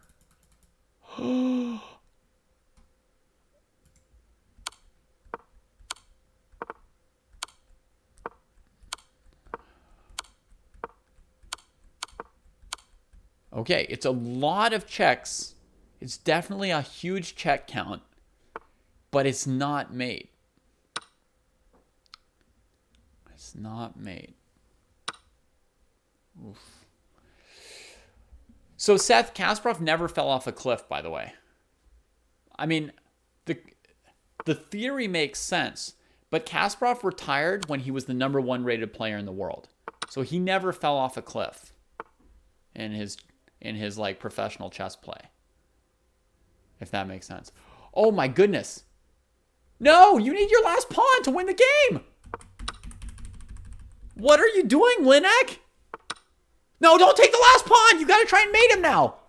You gave away your last pawn. You now have a responsibility to blockade it and show us the 2 knights checkmate. What are you doing, Max? You're not allowed to do that, man. This game needs to go another 50 moves. Come on, let's get serious. Round 3 is starting now, so you guys better get serious in a hurry. Renek versus Icy Stun is the last game, and you can bet this bishop's going to take this pawn at some point.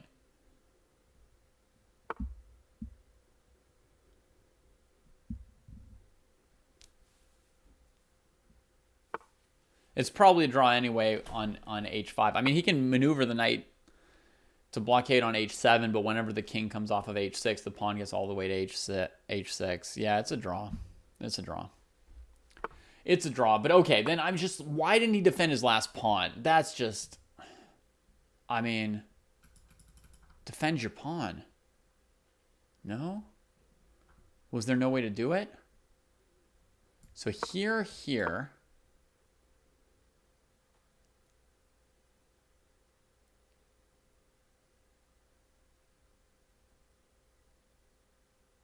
I don't... How do you save this? And there's this option here, here, here.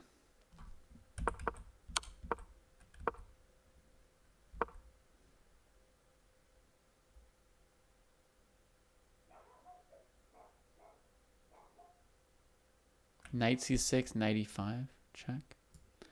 Here, here, here, here. Yes, thank you, Foos. Okay, that's hard to find. Good job, Foos. Yeah, you need the pawn, more important.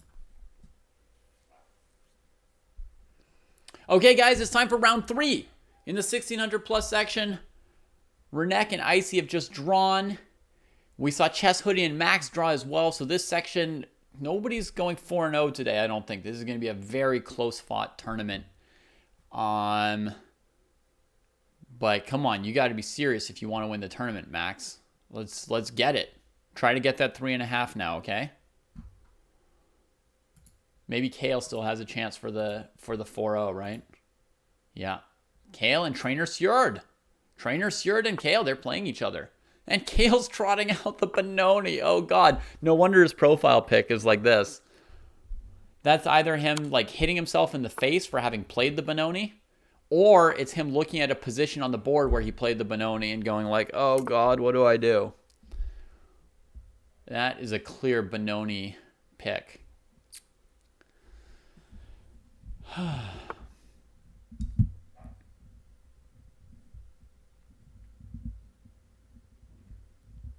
All right. A6. Sure. Bishop e2 now. Bishop c4 is incorrect here.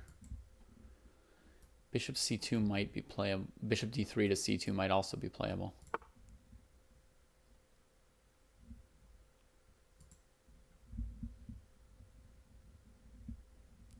Oh yeah, Lafong and the cat are helping out the Benoni love. That's nice, Zerasum. I don't have to look at Korchnoi versus Kasparov, Niamh Storth. I know Korchnoi versus Kasparov. I've played Korchnoi versus Kasparov myself as black against some poor unsuspecting fool. But I've also played a lot of bad Benoni games. Yeah, I know his cat's named Benoni.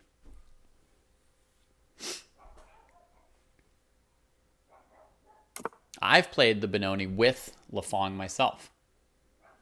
Like 20 years ago. when we were young.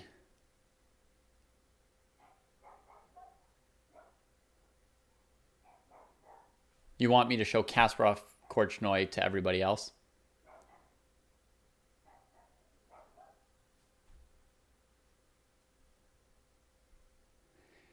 Yeah, you can play the Benoni from some move orders. You can play it if your opponent plays g3 on move 3.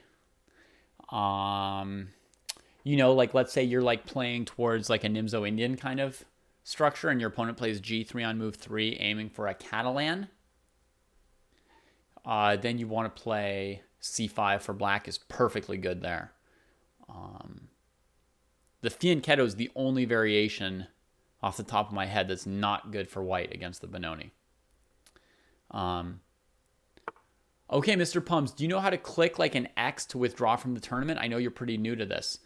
But if you could find the little X button to quit the tournament, then you won't get paired in round 4 and leave somebody else like sitting there waiting for a game. Let me just show you real quick like what it looks like in my interface here.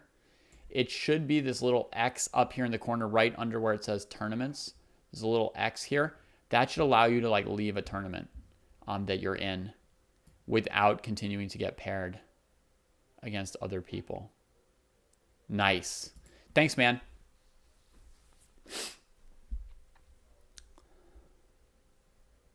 It's round 3 right now, Seth. Yeah, we're in round 3 right now. Win, draw, and lost. You're collecting them all, Sponge Human. What would be next? We're entspannt. We're whatchamacallit? We're in suspense to find out what the fourth result will be. Okay, let me open up a million games to watch here, shall we? Let's get to viewing. Man, this top section is so strong today, I have to say. Awesome.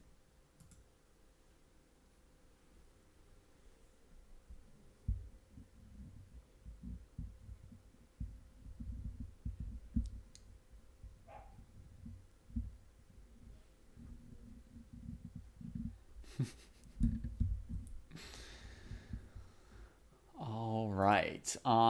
And in progress, 12 to 1600 section, currently in round 3 as well. Prophylaxis up at the top of the tournament. That's nice to see.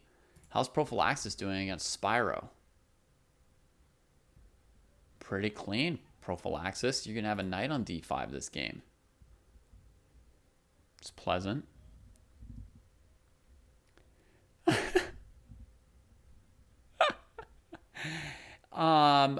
Braden, I prefer pizza pie to pumpkin pie myself. And I also prefer sitting home alone watching chess to, going out and running errands.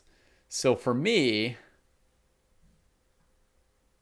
it would be clear that you want to go for the pizza delivery, I think.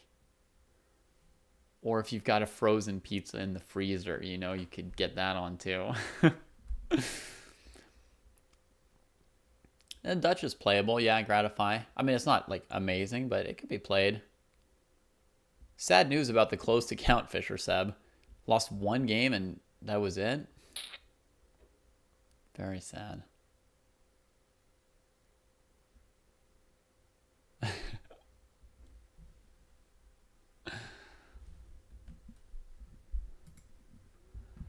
All right, and in progress, under 1200 section, last game of round 3 here. Far Eastern has been on a break for a little while, and you can see Far Eastern struggling a little bit in their games today. Toruel is up a rook here. It's looking rough, hoping to come in with the doubled rooks coordinated here. This A pawn, which is a passed pawn, is also being blockaded by this bishop. So like a rook to A1 could also be a technique to try and push this game towards victory.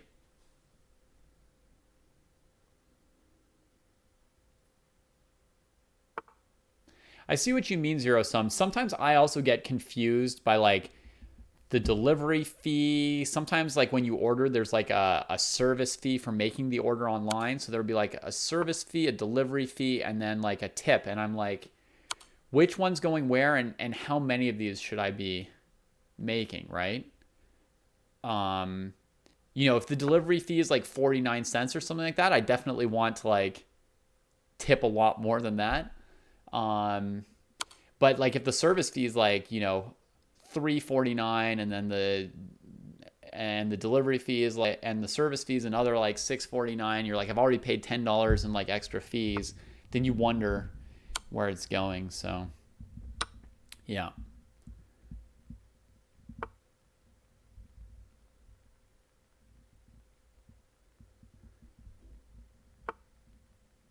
But the fear would always be that there's somebody like working, really hard and somehow they're not seeing any of those fees, right? That's the fear. That somebody's working, all day long. They don't see any of those automated fees and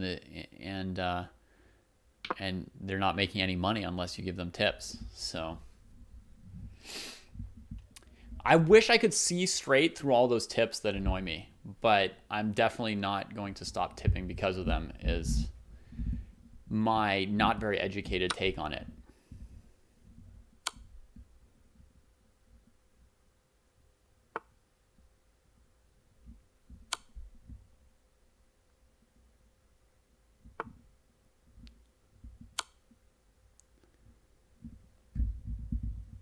Yeah.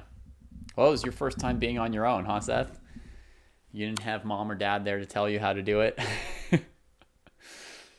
And frankly, it's just confusing. I mean, I've been an adult for 20 years now, and I don't know what any of this is or means or how it works. So, Toruel struggling a little bit to hunt down Far Eastern's king. It is running, running, running. Right, and again, as Fisher Seb says, like, why wouldn't, like, you know, just salaries and wages be enough? Like, why do we have to guess what somebody's wage should be and pay it through a tip? You know what I mean? Like, wouldn't it be better if we just knew that everybody was getting a living wage instead of us having to try to guess what money they do or don't need and what money they're actually getting? And I mean, if you don't give them a tip, are they getting $0 an hour for their work? Some of these like delivery gig systems now, I don't know. That would be disturbing, but possible.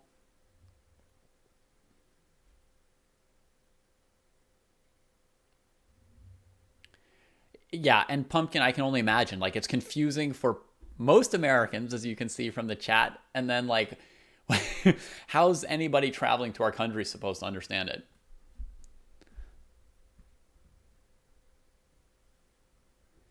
I know that it's coming, Braden, and I'm looking forward to testing it out.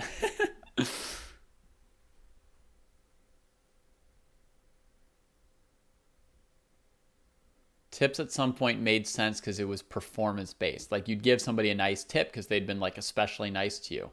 Yeah, I remember that idea, Zero Sum. Like, you'd be in an actual restaurant and like the waiter or waitress would be like really nice and like, you know, whatever, like coming by and refilling your water or something, and you know, making everybody feel like happy and welcome in the restaurant. And you know, like an awesome vibe at a restaurant could be a reason to go there versus another restaurant.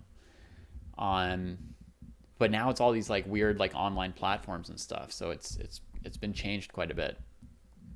Now basically you're paying a salary for someone to drive who you never meet or spend any time with, and you're doing it trying to guess, like, because you're sort of guessing that they don't get paid, which is like bizarre.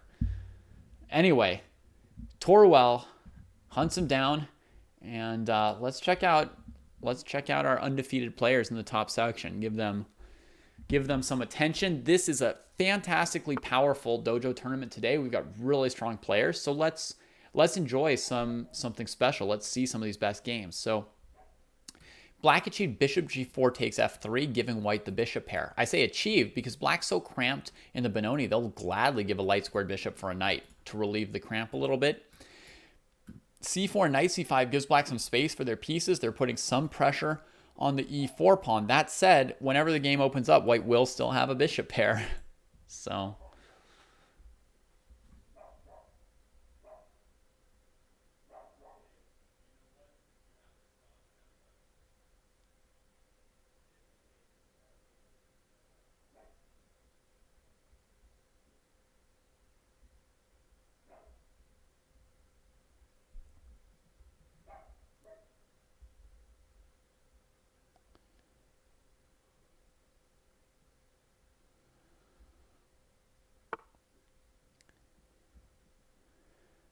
I just make my own food now because you can't figure it all out. Yeah, if you can make your own food, that's pretty good. If you've got the time and you can control it, you can do very nicely.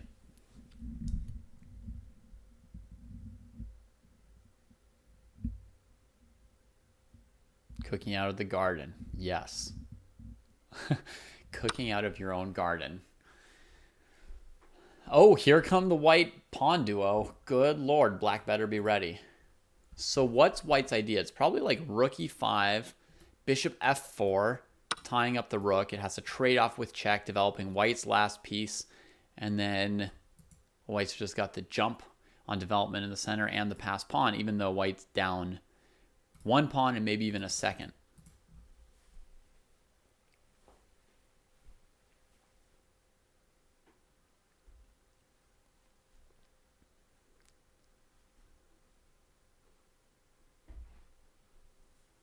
Okay, folks, I need to take my 10-second stretch, for my eyes and for my body. So I'll just be sort of like under the table for a second or whatever. But this game here is riveting. Try and figure out what you think is happening.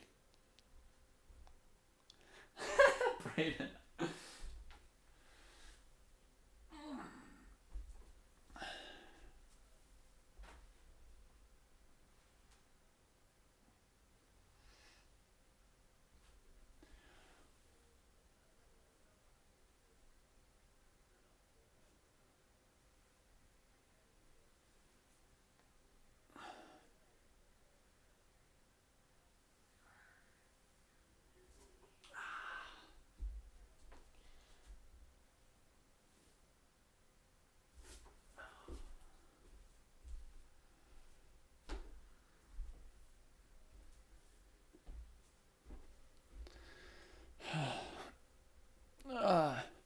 All right. He didn't follow up yet. Trainer Sjurd went for e5, but wasn't certain what he was going to do next with it. That's interesting. I mean, this is like a big moment when you choose to play e5. It's a big moment. Normally you plan what's coming next. And he did think for a minute before playing e5, right? I mean, he had to think about it.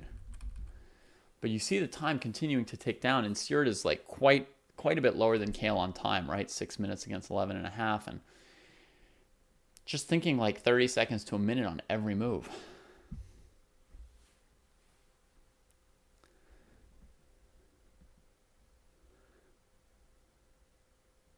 Maybe White blundered the pawn. I suppose it's possible that e5 was played not realizing that it was not sufficiently defended. Ironically, if White's rook were on f1 instead of e1, White could have played e5 tactically. But here, if the rook were on f1, you could just play bishop f4.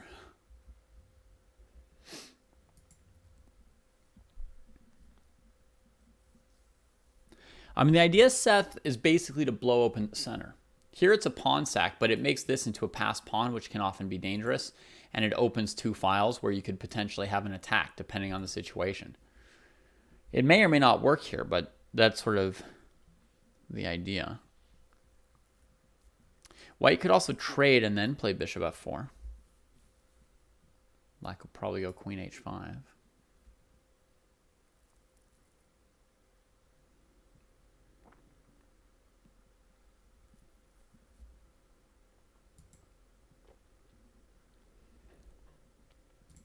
The main idea in this pawn structure here for White is to play e5. Now, sometimes you defend e5 enough times to push it. Other times you play it as a pawn sack. Another way to play it is, like in this position, sometimes then you play f5. And you just leave that pawn there, and then you go and play on the f file. So there's like a couple different ways of trying to play e5, even if you can't control the square. Right, so one big option for White here, and the one that White chose rook e5. But yeah, White could have done this in order to do this and get control of the e5 with tempo, right? And then the play goes on, you know? I mean, White's possibly down a second pawn even. But, I mean, they clearly have some things going for them, right? The question is it enough, right? Maybe Black keeps, you know, eating your position from behind and saying, like, where's your knockout? And now White needs, you know, some really fantastic moves to try and make this work out, right?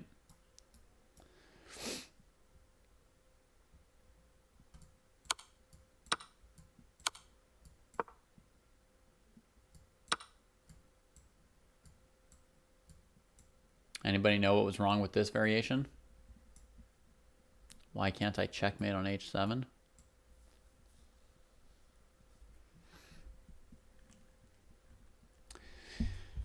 So, Seth, I can vaguely tell you that there are some positions where playing f5 is good or better, and other positions where it's not.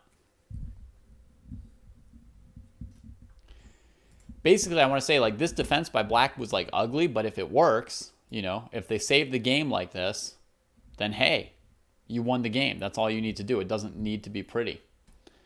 So, yeah, it may seem weird to, like, move the queen a million times, come from behind, but if we clean up enough material, get the queen trade at the end, win the game, white doesn't land a win, then so be it.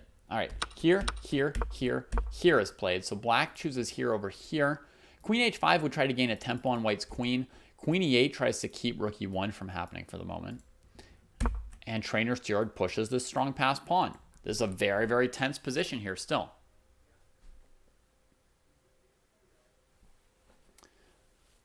Very tense. The passed pawn is worth something. The bishop pair are worth something. But you can see, I mean, black's pieces aren't too badly scattered. They're reasonably coordinated. This pawn is decently strong. It's tense. Sometimes in these positions, by the way, another move to keep in mind is sometimes you just plunk your bishop in here. Take away that square from their pieces. You can always get defended on b6 or play d6 to defend yourself. So that was like another option for white right there. But, okay, d6, rook d8 played. Here we go. Okay, and we're in the last round for the under 1200 section, right? We're in round 3 for the other sections. But the under 1200 section is in round 4. So this game here of Jailers against Pablo. This is like a fight for first place in the whole tournament. Jailer has gone 3-0 so far today. And now with an open H-file is looking to try and finish the game with a kingside attack. Bold. Pablo's 1 point behind, and a win here would allow Pablo to tie with Jailer for first place. Hey, Helgilda, how's it going? I only saw your first round win, which looked like a nice big upset to get things going in the right direction. Oh, it looks like I've got a second game that you won at some point here against Lipa. So it looks like things are going much better today, huh? Okay, black takes on d5, trying to break out with the bishop or maybe open the e file for counterplay against white's king. And, you know, white could take back, or they could just keep going with their intended attack here with either the knight or the rook, which feels right. Which feels right.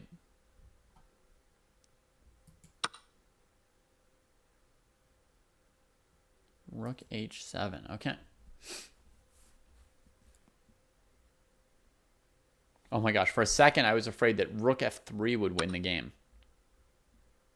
Like removing that knight's defender, right? And if this knight comes back, then you pick up that rook. But the knight is also defended by the queen, so white could just take with the bishop. Okay, so rook h7. I think the rook is safe-ish. Again, whenever you go on the attack, whenever you try to like win the game, you're exposed and you're in danger. So white's exposed and in danger with the rook here, but it looks like they're not losing anything. This knight swings in, looking for some overloading tactics on the queen that's defending stuff, knight that's defending stuff. Yeah, this is a very, very risky situation for white right now. I felt like knight h7 might be safer because the rook stays very safely at a distance defending the knight, and the knight's threatening the rook, so you maybe get a tempo out of it. So I thought maybe knight h7, rook here, like castles, would be a safer approach to this position for white. But okay, they went for rook h7, knight b4. We've definitely got an exciting approach to this. Trainer Stewart is down to 1 minute in the other game we've been following.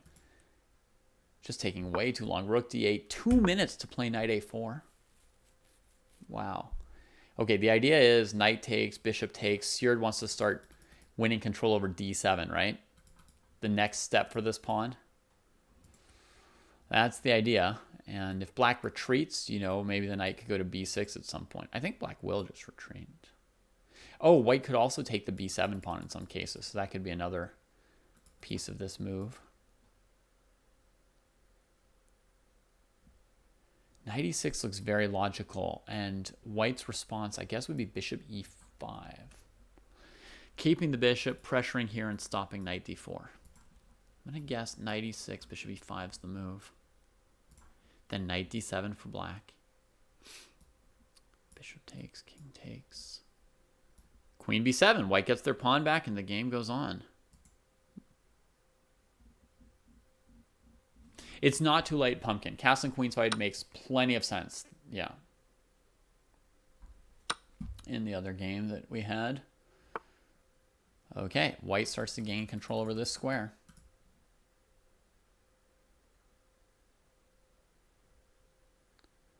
And it looks like white can trade and just play d7. Defended by the bishop, and next move bishop c7. But I feel like trainer Sjurd's playing too slowly, and Kale is responding by playing a little bit too quickly. I mean, queen e4. Oh, sorry. Queen e4 was planned. Black spent a minute and a half on this. No, I approve of that. If you think that this works out, then, and you use your time on the trade and then follow up with an instant move that white hasn't planned for here, it puts a lot of pressure on white and their clock. But takes here. What has Kale planned against this move, right? I think we'll find out in a moment. Takes. Come on, Sjurd, there's got to be some moves that you're just confident about and you just bang them out.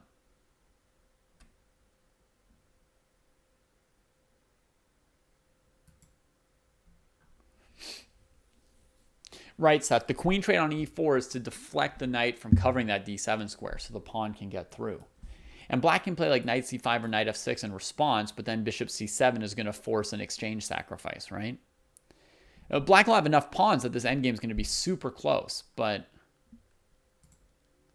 maybe he's planning not even to like do anything with that, but just to take. And like give the whole rook. That could be a way for black to stay ahead.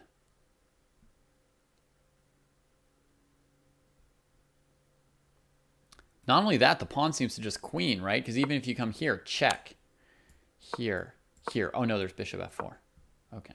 So it wouldn't be, anyway, let's follow what's actually happening. Rook d1 played here. Check. Here. Taking the rook. Oh no. Sjurd's down. This is over. This pawn just starts marching. And I suppose he could also just go bishop a3 and take this pawn.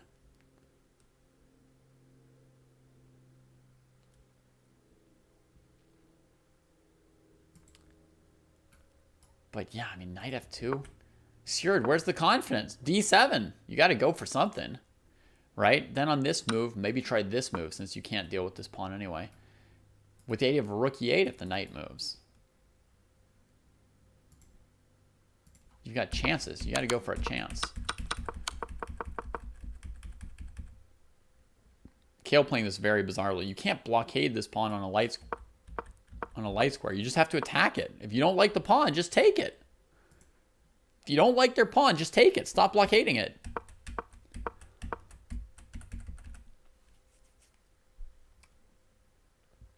Okay, back to our would-be champions, Jailer and Pablo Gus. Woo! And he did castle queenside, just as you guys were thinking here. Sacking the A pawn, but connecting the rooks. That's how it's done, folks. You activate your pieces.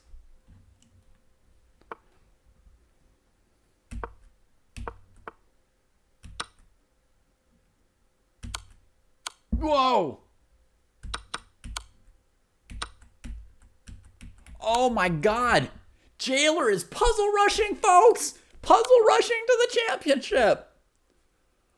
Holy moly. You're right, Pumpkin Cat.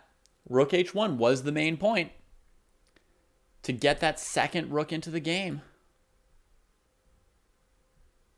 Now, this is a deserving winner of a tournament and also somebody who does not belong in our under 1200 section. Jailer, get your points and move up, friend. What on earth is this smoking chess? Bam, queen c1, leaving the bishop hanging. Are you kidding me?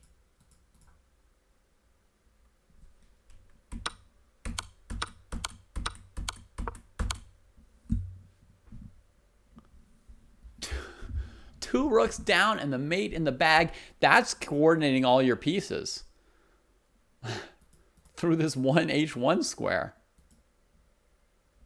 Hot diggity.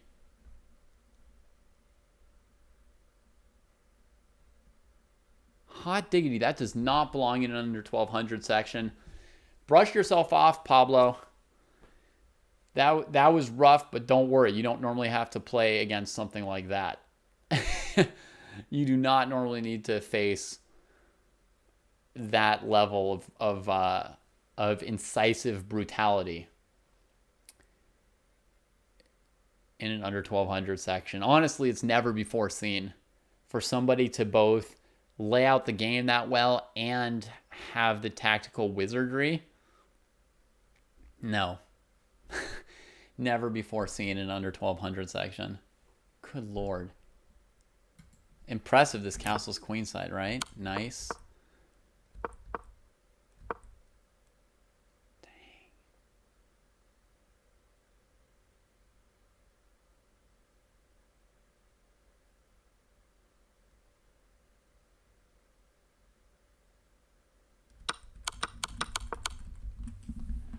Woo! GG. All right. Kale has won this game, taking the lead into the last round, the only 3-0. White went for the blockade. Kale just took it. Finally cleaned up that. Oh my god, every single pawn, right?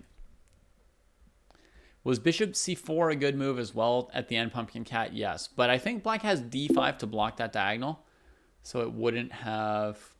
Oh, congrats to Omi Robe. Getting all the way up to 3 points for second place. Nice job, Omi.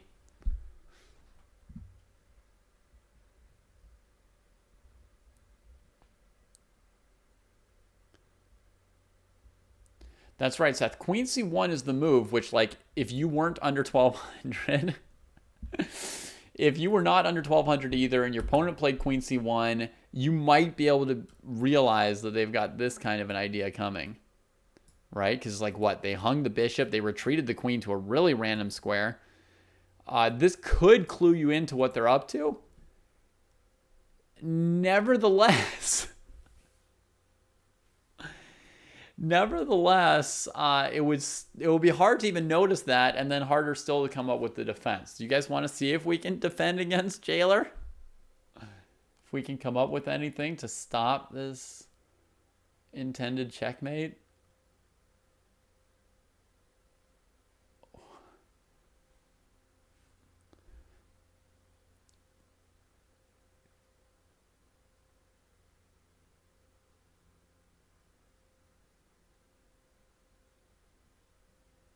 Okay.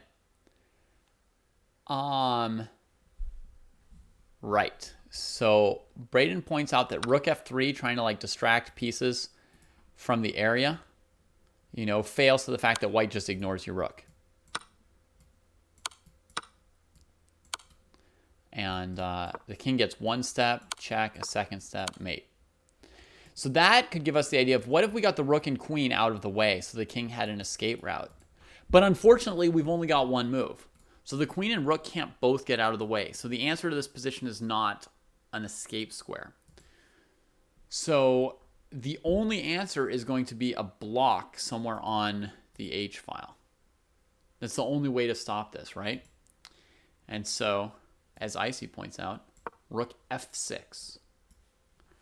That's the only way to stop the checkmate, preparing that if white sacks all their rooks, which hopefully they wouldn't, black has this ready.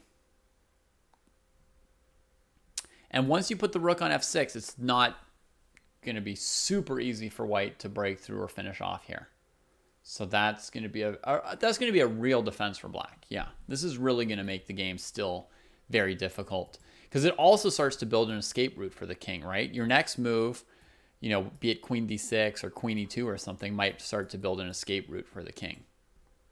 And there's counterplay against white's king, right? I mean, Jailer definitely let their own king get weakened in order to crash through with the first attack. And I think it was great to sack that a-pawn, absolutely, but the position does include the potential for some counterplay. Yeah, we can't start by running with king f6 because that'll allow checkmate. Absolutely, that would be a blunder. All right. So let me see what's still going here. The 1200 to 1600 tournament is still in progress. Are they in round 4? Round 4 has started. We've got 2 players with 3-0 at least. Egon Cherik and Prophylaxis going at it. We've got 1 game left in the 1600 plus section. Sad Cat and Sponge Human cannot win this tournament. They can't catch up. Boondock Striker Fighting with Halgilda. Whoa, intense. Intense. Okay, I want to know what's going on in that position. Did white sack a rook somewhere here? Did black just sack a rook here? What? Okay, this game's brutal. I'm going to open up the other game as well. And I'm going to check the standings. Okay, Pauly already finished their 4th round game with 3 out of 4. So Pauly's in the running for like 2nd place or so. But what's going on with Halgilda here? Everybody's throwing the rooks today. Everyone's bringing their best moves. Come on. Yes.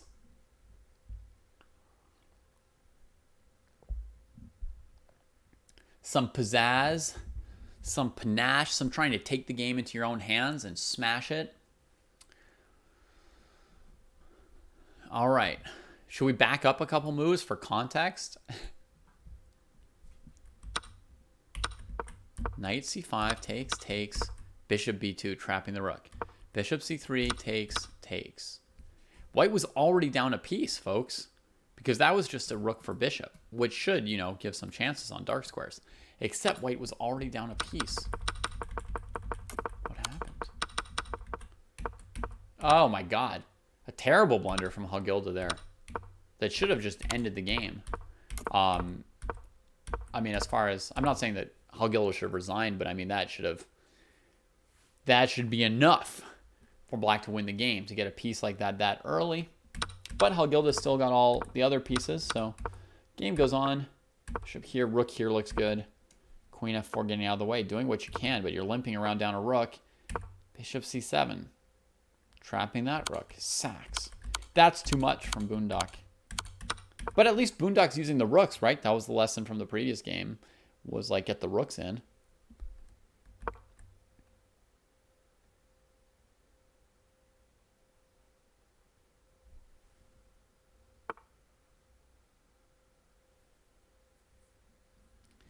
Bishop a5. Threatening a checkmate on c7. b6. Trades, and the bishop comes back out. Now, I think black is up 1 pawn. So...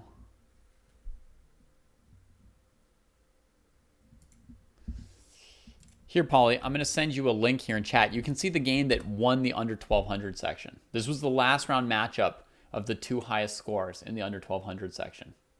You're going to be at least a little surprised by it. Oh, round 4 is starting for 1600 plus. Last round is starting. Get to your boards. PSA. 1600 plus players to your boards. It is your move. Good luck. If white played bishop b8, Gorkum, the knight could have taken it.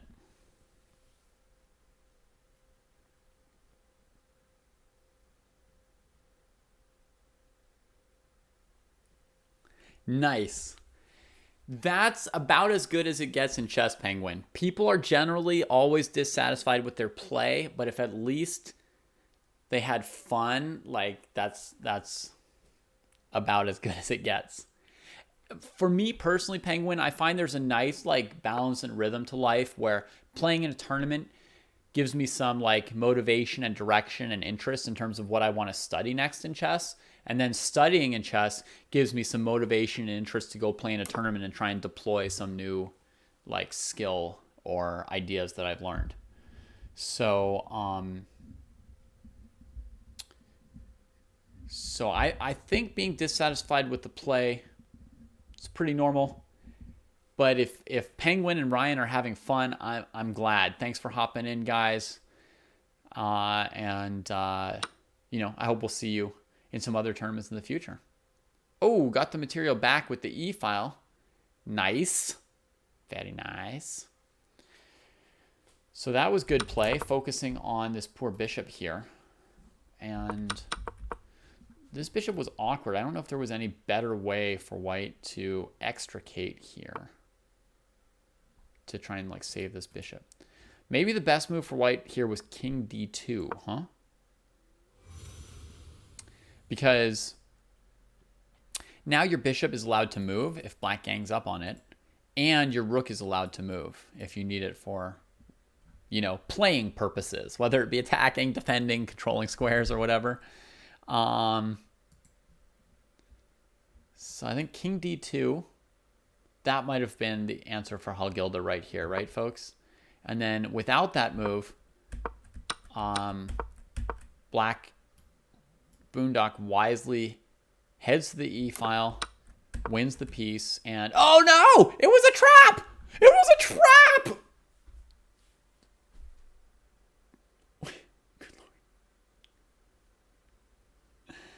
Well, Seth, this rookie one move turns it all on its head, huh? Turns it all on its head. So you've got a good question. Does queen f3 defend it? Yeah, probably, right?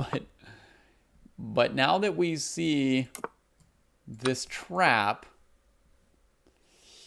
it's going to make me make a comment, which I had before, which was I thought black should play bishop d3. That was just my instinct.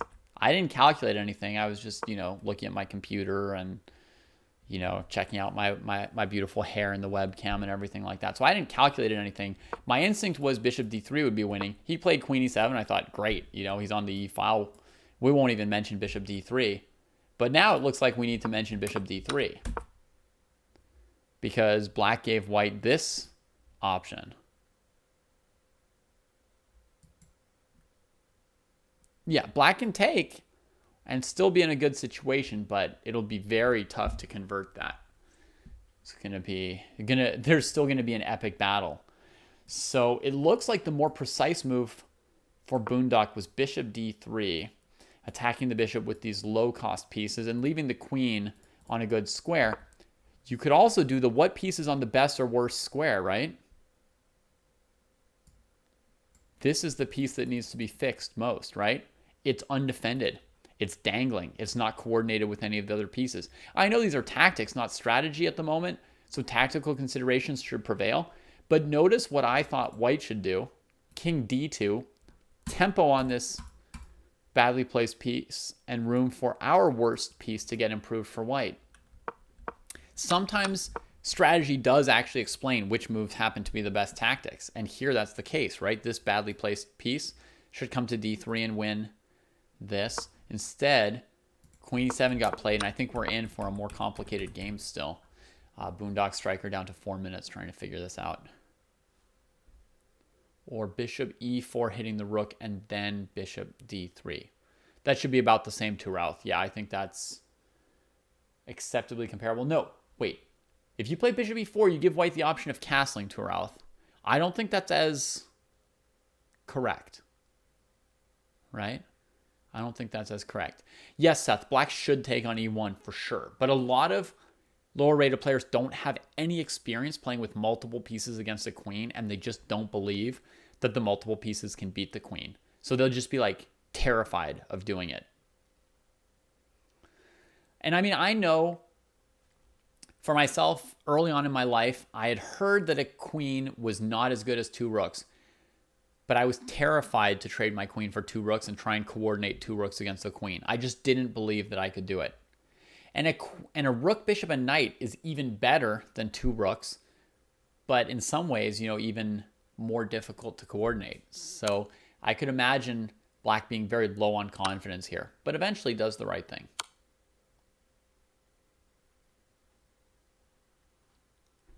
Oh, but Savant is in here to give us some interesting tactical ideas. Rook e4. Oh no, then white can take, and recover the piece here. That's not going to be the best option, right? It looks, but these are the moves we need to look at. Let's forget about what's good or bad. First, before you can sort of say oh, I calculated this and evaluated it. Before any of that, we need to see our options, okay? Step one is knowing when you need to calculate, and step two is seeing what the options actually are. So, okay, our queen's attacked and our rook is hanging. We recognize that this is a moment where we should be calculating, so that's step one, good. And white did that. You can see that, or Boondock Striker did that. You can see Boondock spent 4 minutes before taking here. Then you want to see what all your options are, right? Can you play g5 in any universe? Can you play queen d3? Can you play rook e4? Yeah, you really want to just try and make an exhaustive list of candidate moves. And rook e4, That's a great move to notice. I mean, that's the move that has the potential to just win the game right there. And then you don't have to think hard about any of your other moves afterwards. So you definitely want to try and spot those options. Anyway, here goes the game. Queen e1, bishop e1, rook e1 here. f6. Dark squares with the pawn, light squares with the bishop, and a home for the knight is envisioned. Or maybe they were just afraid of queen f7. Now, queen d2 comes in attacking 2 pieces. And makes black wonder if they should have saved one of these undefended pieces to a defended square right away, right? I told you it's a tricky business to convert a position like this with all these pieces. It's really tricky. So f6, queen d2, knight e5. Brilliant from Boondock. Queen e1, knight f3. Halgilda takes the bishop, though. And that's not so easy for black, right? So it looks like immediately, the very first move after getting this material advantage, Boondock Striker fell into one of the traps of pieces fighting against queens. And look, this is why people are scared of trying to win endgames with lots of pieces against a queen. Because mistakes happen in these positions. They're tricky, and we don't all know how to do it. So there went one piece, and the game is, still hot. Even possible for white to win now. Okay. Mitch, nice to have you. I'm doing great today.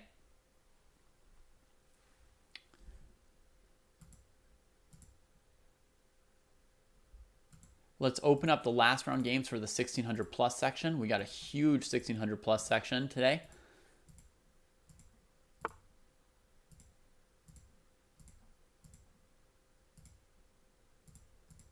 Tons of good players. Only one currently with a perfect score. Kale here with the white pieces. Facing a kind of like, Benoni Benko style opening from Chess Hoodie this round. And Hoodie has lost a pawn but gained an exchange somewhere here. How did a rook just get captured on f1?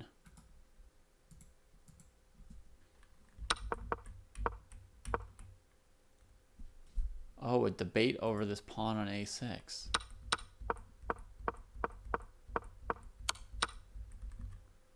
Intense.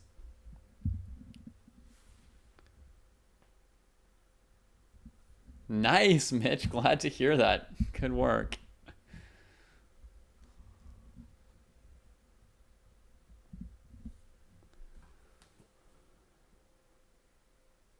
Yeah, Pumpkin the Cat. White is favored now in that position with queen against rook and knight.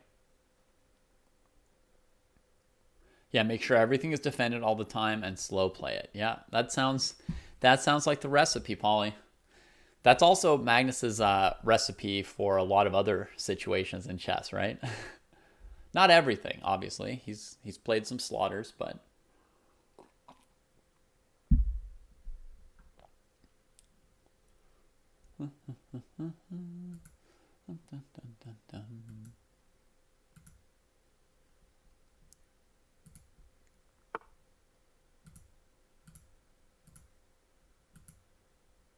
okay, we need to check out Egon Cherik against Prophylaxis as well. Because these guys are tied for first place in their section. They went 3-0. They deserve our airtime. So, bishop d4 just played. Well, I don't think white can defend f2. I think this is going to happen. Then he's hoping to put the knight on e3, is this professor. This is dangling too. Hang on. Contact, please. Check.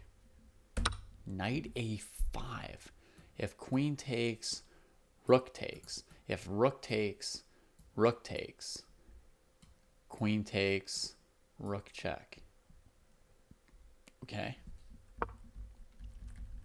And here we are.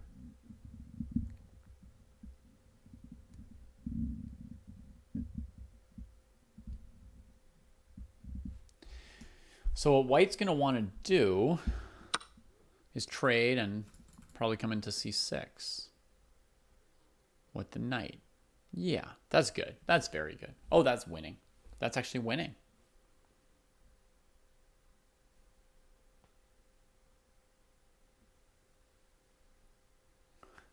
Right on, Xanth. I read your comment before your name, and I was like, oh, yeah, Xanth could tell us about that. And then, of course, it was Xanth telling us about that. Yeah.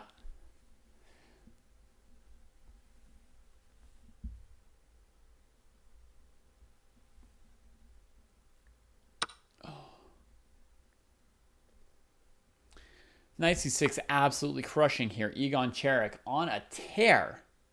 Folks, Egon Cherek is rated 1,300. I remember seeing Egon Cherek play in our under 1,200 sections at some point, and now they might be about to win the under 1,600 section, playing entirely against players 200 points higher than them today, and with a perfect score.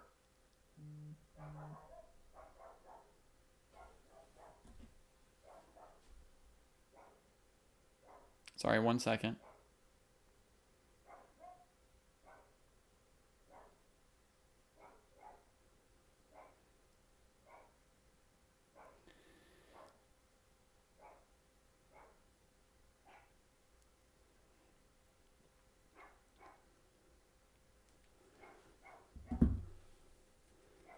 Did you get that last one, Halgilda? The one you didn't deserve? I mean, you partly deserve it for not resigning. Can you show that game to Chessstock someday, Halgilda?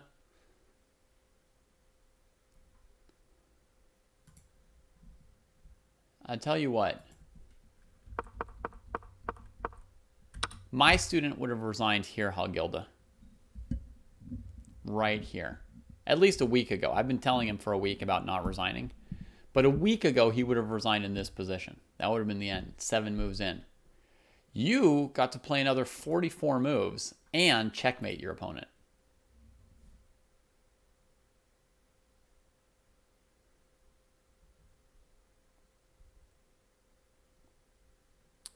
Chessstock is exactly at your level. So, if you get a chance,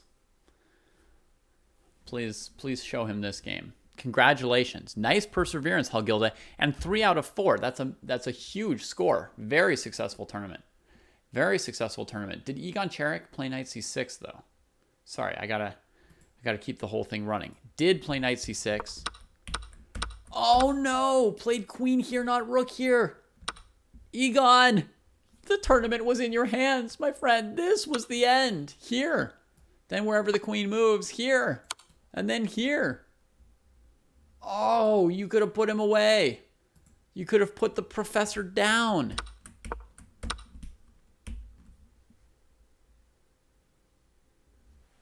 Oh, Professor lives to discuss chess another day.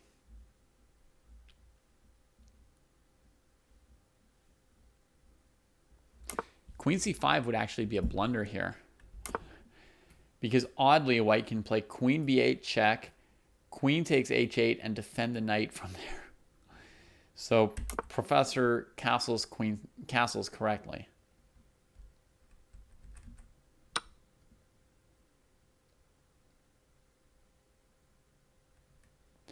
Not only did McDonald like pull a few games out, but like he played some good games, right, Xanth?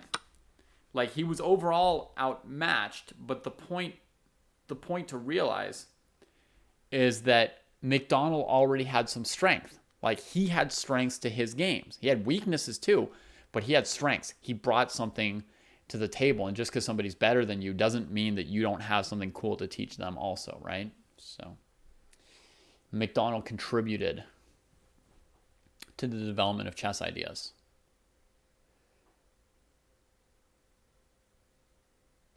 GG's Boondock Striker. How'd you like the next section up compared to playing in the under 1,300 last week and knocking people about?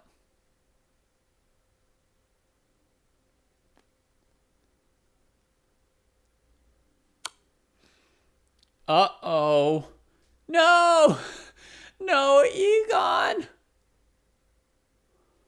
Oh, God.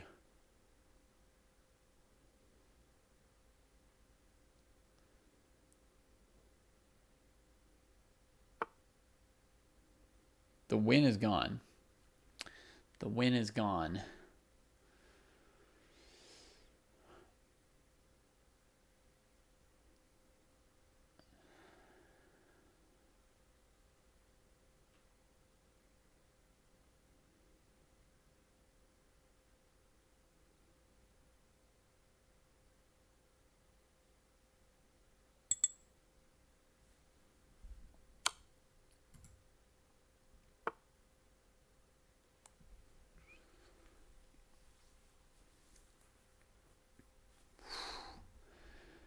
Intense.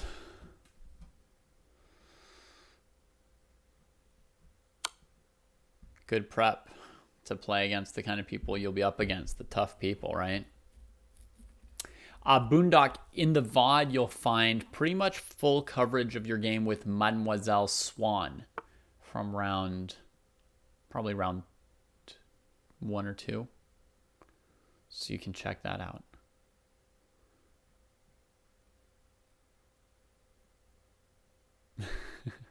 I'm sure you've got some chess strength as well. Zero sum, something that you bring as far as chess ideas as well. All right, the knight's doing its thing. You can't see your games in the tournament, Skivex? That's weird. You should be able to find them.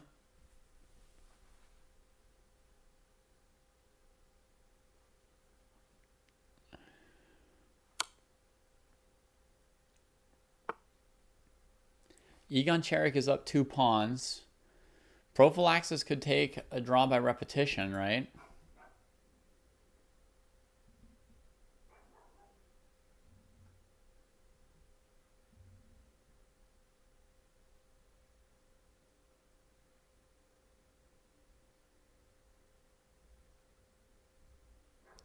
Winning a second time. All right, Sponge Human. Not very original or new, unfortunately, but surely somewhat satisfying for you anyway.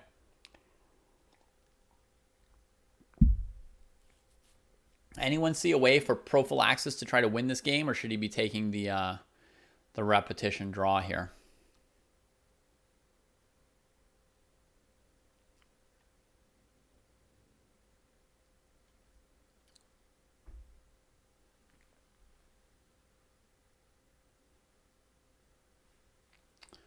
Ursus, you can't get into your game?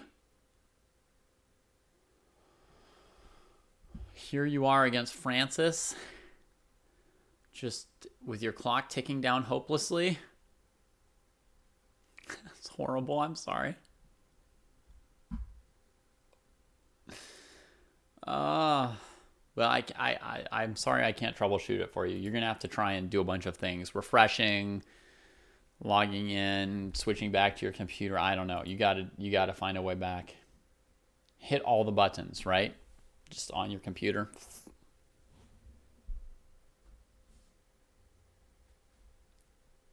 No, the game looks interesting, man. Fight to connect. Fight to connect. What an interesting game.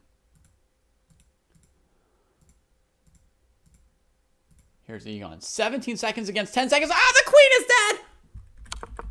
What happened? Here, queen takes c4. Here, knight check. Here, knight moves. Check! Ah!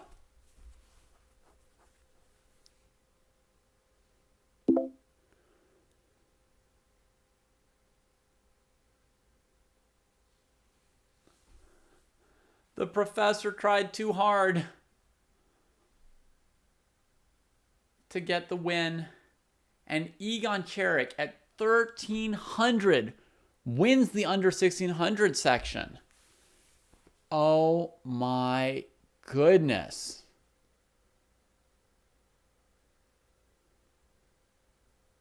That is a shocking result.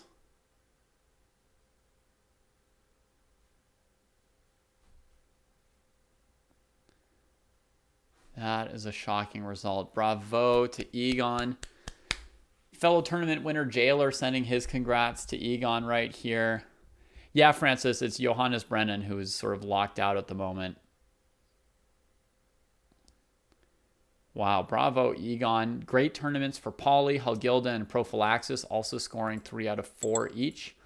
here in the standings to tie for 2nd through 4th place. And then Sponge Human in 5th place with 2.5 out of 4. Bravo, everybody, on the tournament. And now we turn our attention to the 1600 plusers again. We've got Kale versus Chess Hoodie on the top board. And we've got Icy Stun against Wrath of Gods, Alex Babel on board 2. Also pretty epic matchup. Icy fighting back against White's central space. If we just take back one move, you can see how much of a pawn center White has, right? And ooh, today's Caruana versus So Ken Rouge, huh? Well, I prefer watching Alex Babel versus Icy Stun, so now you all know. Now you all know something about me. Now tell me something about yourselves. What's something that most people don't know about you? Just the kind of thing you want to share in an internet chat channel with 100 anonymous people. Okay, so how's Chess Hoodie doing here? It looks like he's trying to win this b2 pawn. h5. Queen a5 headed to b2. Yeah. And the bishop moves. Does this pawn not need defending? Do we not need like bishop c1 or knight d1 or something? Oh gosh, this knight is under fire. So if bishop c1, bishop d4, if knight d1, bishop d4, queen b5. So this pawn is done, but White should have seen this creeping coming, no?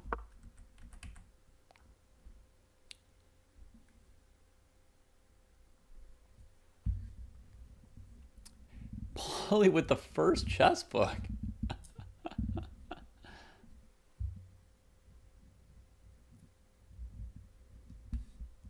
Oh, Steve, I already knew that.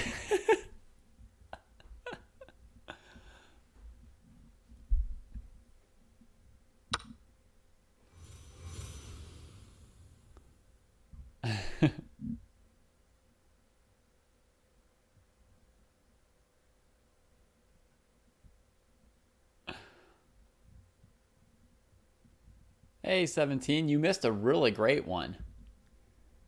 Look at the participants in this 1600 plus section. 100 model games in the Najdorf. You set a high bar for yourself, Opfa. Okay, White got a pawn back on c4. So I guess Kale is still kicking.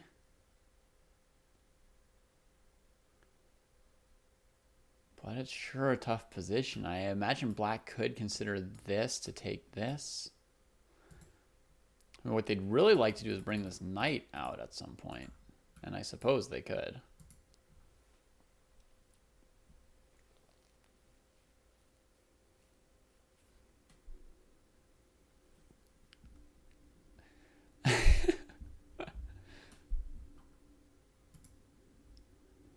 Wow, the endgame virtuoso is already in an endgame. That's scary for Fisher and Chips.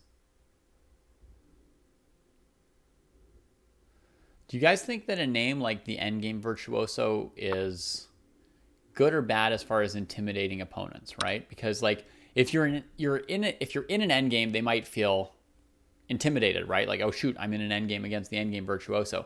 But then anytime they're in the opening or the middle game, are they thinking like, oh, it's the endgame virtuoso. Like, I've got them now. They're in the middle game.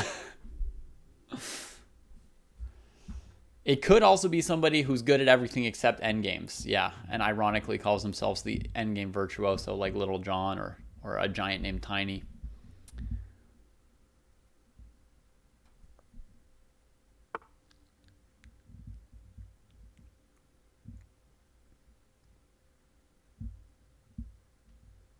Only truly intimidating if you legally change your name and someone goes to an OTB tournament and looks up on the wall chart and it's like virtuoso, comma, endgame, in parentheses, 1876 or something.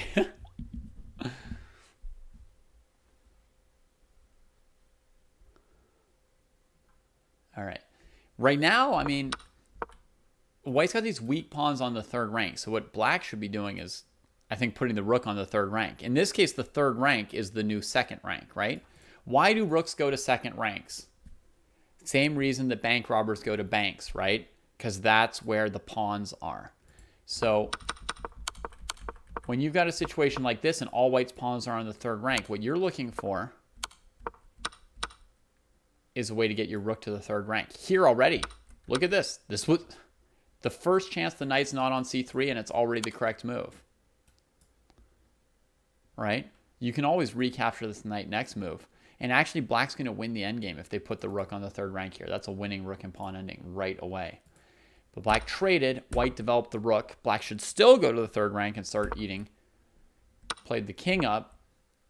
Went after the wrong pawn. Again, should have gone to the third rank. And now white's alive.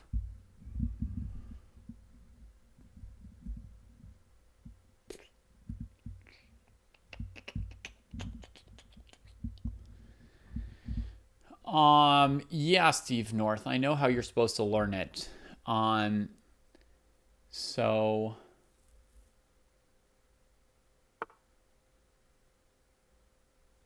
basically set up a position with the white pawns on a5 and c6 and a black pawn on a6. Okay, a6, c5 for white, a6 for black.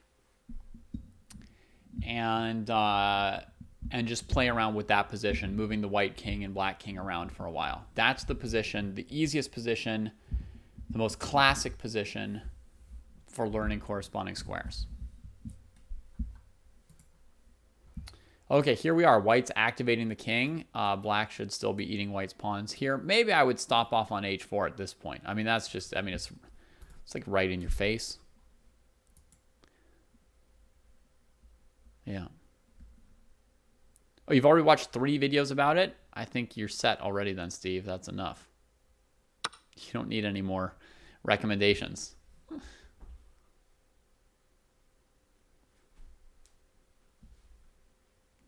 You're ready. 19 seconds for white here.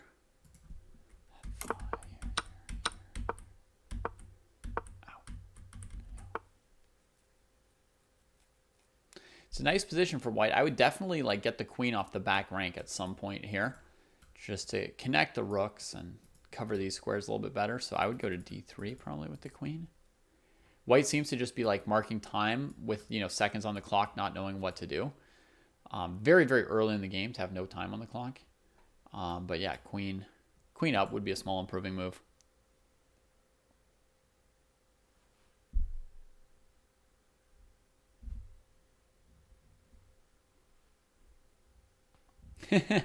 No, Seth, it's not quite geometry.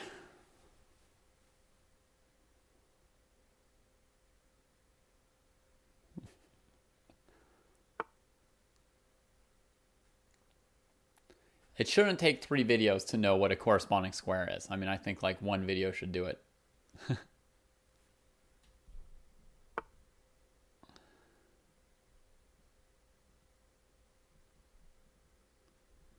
Wow, Boondock. That is impressive. Good work, man.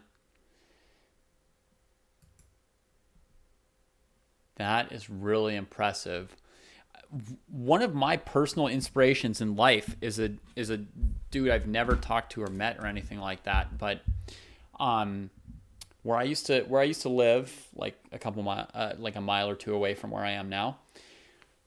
One day I saw this guy with like 2 walking sticks trying to walk in a circle around the park. It was like, the park was like a block away from me. I spent every day going to that park with my baby. And he must have been like, I don't know, a lot of pounds. I don't know. I have no experience in it. But, you know, he was like, you know, looked like 2 times as much as another person maybe, or more. And he slowly walked around that park every day. And I saw him for like a year and a half or something, every day walking around that park. And he lost at least half of his weight. Like by the end, he was like walking around it like, you know, plenty of times at like a good clip. And you would have never known that he had previously been like 2 or 3 times his weight. He just looked like totally in shape. But I saw him sweating every day for a year and a half there. And I was like, wow.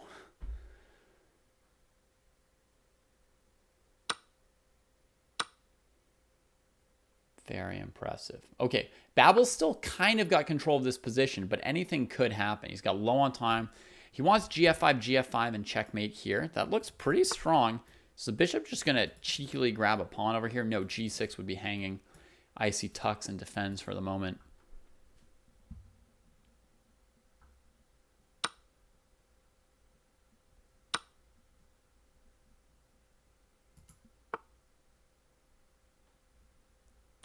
Yikes.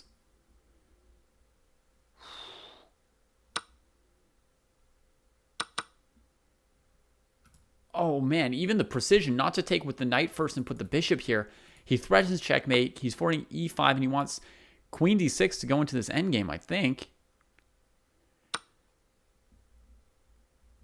Babel with just seconds.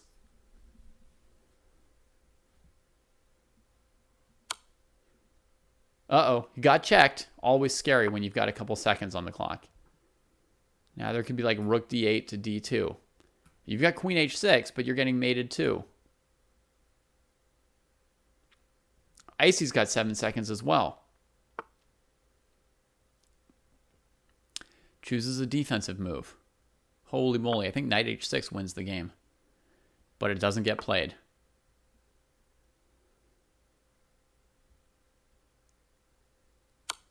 Oh my gosh, folks, queen takes bishop was mate right here. Queen takes bishop check.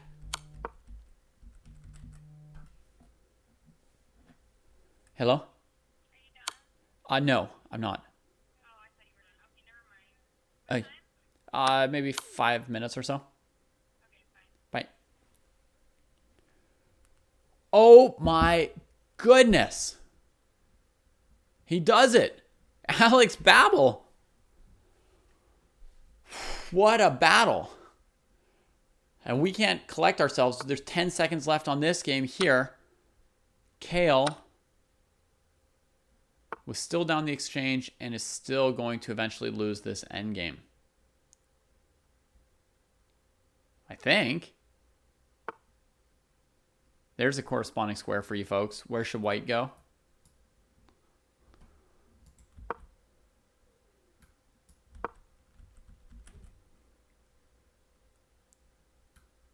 Here, probably. Oh, he can also do this.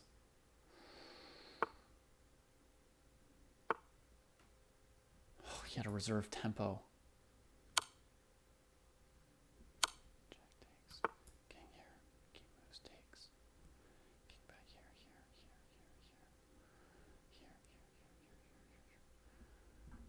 I think he can maybe draw.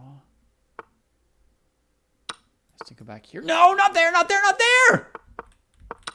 King e3, because f3 and f5 are corresponding squares.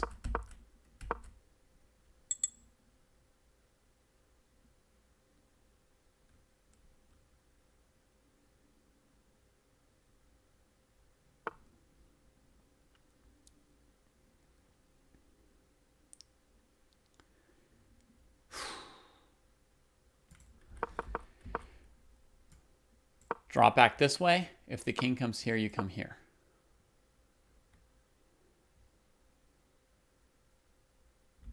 King d4 instead of king e4. So then on king f6, you come here, right? That makes sense to Routh. That makes sense. Now, additional detail. King f6, king e3. Sorry. This was the game, right? Let me refresh the game. So in the game here, king here, here. This is corresponding squares because anytime the black king is here, the white king needs to come here because it keeps the black king from getting to the winning squares. If the king gets to either of these squares, that's a win. It's like here, here, or here, here. So those are corresponding squares. So you come here. Now black plays e5, let's say, instead of king f5. Because if they played king f5, king f3, then e5, takes, white's got the opposition. Right? So white drops back. Let's say black plays e5. Generally, you don't want to now take and put your king, your opponent's king, in opposition on you, right? Because now you have to give way.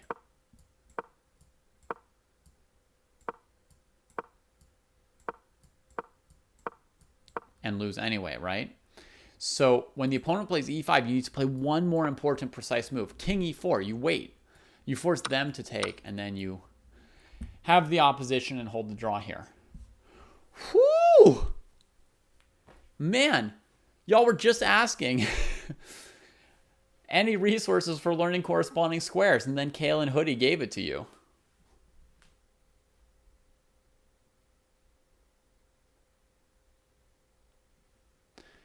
By the way, Max, you know that game that you drew with the 2 knights? Do you know that you had mate in 2 earlier in that game? Like checkmate in 2 moves.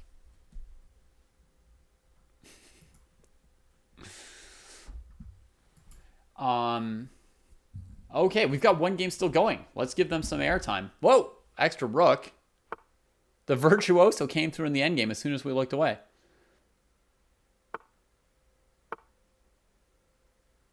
Ooh, could be a stalemate.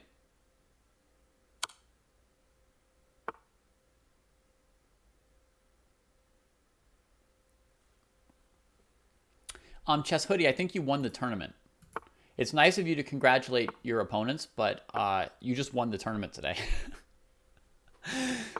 So you're a gold standard for what playing good looks like, whether you want it or not, whether you see yourself that way or not. Yep, it's you, my friend. Oh, here, the fastest way to win is to checkmate the king, not to take the pawn. It's to bring your king up to c7, right? And then give back rank checkmate. Nope. That ain't it. That ain't it either. But okay, it doesn't matter. All right, the tournament has ended. As you can see, Chess Hoodie, look, you won the tournament. 3.5 out of 4. Second place was a 4-player tie. Let's recognize not just the Endgame Virtuoso, but also Kale, Alex Babel, and Ada1977.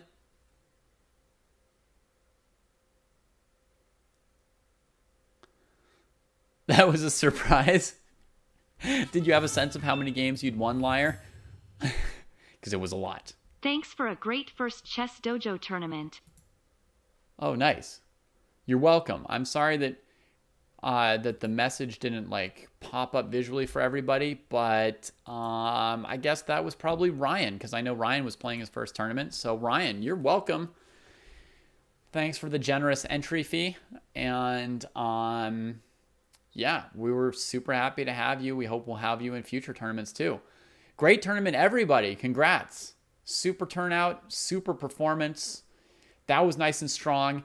For those of you who've made it to the end, let me give you a little announcement, a preview of what is coming for the end of the year here at Dojo. We are going to have a Dojo Championship that's going to run over October, November, and December. The championship is going to start with an October Mega Rapid Tournament. Some of you will be familiar with the format for that. It's kind of like this, but double. And all the players play together one section. However, there are Dojo Championships in other rating classes available. Here's how it's going to work. We do a Mega Rapid. And from the Mega Rapid, the top 8 players in every rating class, and we're going to go by 400-point rating categories. The top 8 in each rating category are going to qualify to play in the Dojo Championship matches. starting in November and then finishing in December. So we'll have quarterfinals, semifinals, and finals. So the Mega Rapid will qualify 8 players over 2,000, 8 players between 1,600 and 2,000, 8 players between 1,200 and 1,600, and 8 players under 1,200. So there will be 4 rating groups, 32 players who will qualify to play matches against each other in November and December. Okay?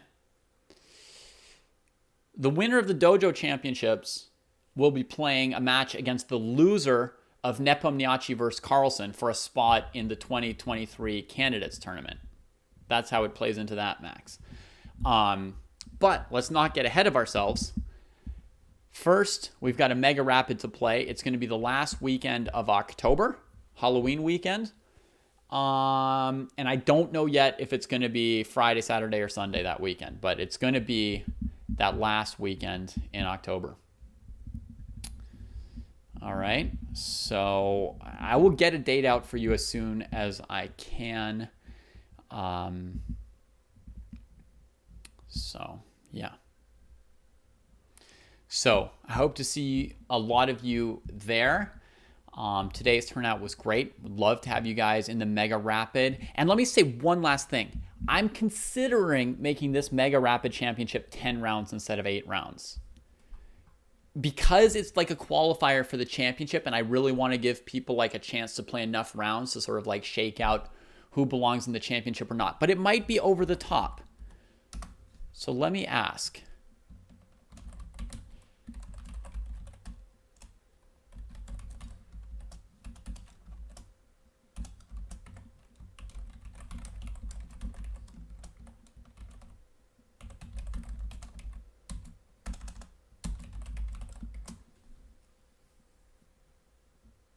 Here's a poll. You guys can vote. Should the October Mega Rapid go from 8 rounds to 10 rounds? To be really sure that people have a chance to, recover from any losses and make it into the top 8? Or is 8 rounds enough to sift it out, and after that it just becomes a matter of who's running out of time, who's dropping, who needs to leave the tournament and go, eat lunch and stuff like that? Yeah, the chess.com tournaments don't allow us to throw in a break, unfortunately. Maybe I could get like some kind of admin power to like put a tournament on pause for like, let me ask them if I could, because that would be so helpful. That would be so helpful. To Ralph, I would guess Saturday, October 30th, but it's still a chance that it'll be Friday the 29th or Sunday the 31st. A break would be really good even for an 8-round tournament, like for sure.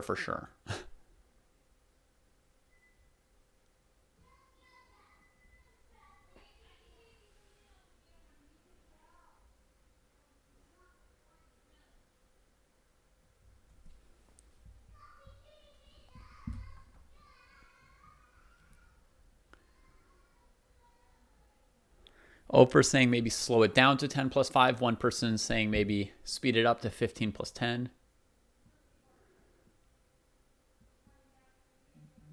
It doesn't take 8 rounds for the pairings to become fair.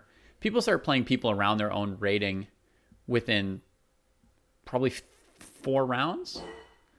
And then, of course, when you win, you could play someone higher. And when you lose, you can play somebody lower for a round. And that happens. And then you bounce back and play someone around your own rating. I think it's reasonable.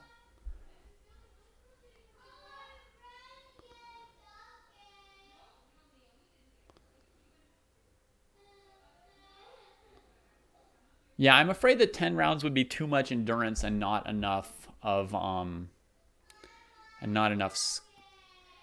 like over index for endurance rather than just skill and stuff.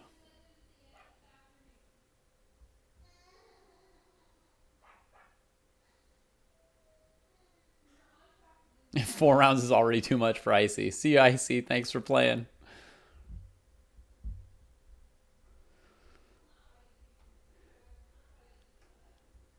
For this Mega Rapid, I might throw in a minimum games requirement just this time to reduce cheaters because they're annoying.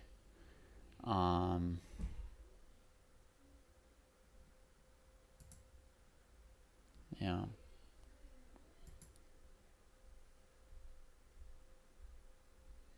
Sure. You're welcome to a break anytime you want. It sounds like you took a big break, but if you want another break, take another break.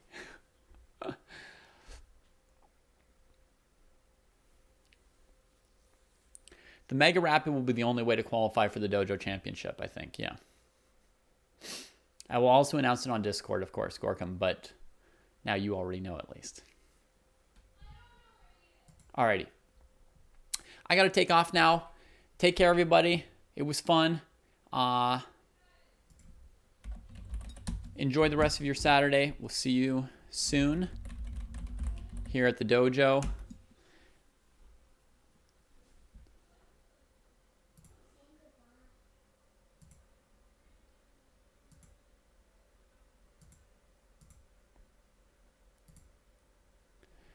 And yeah, take care, everybody. All right. Cheers.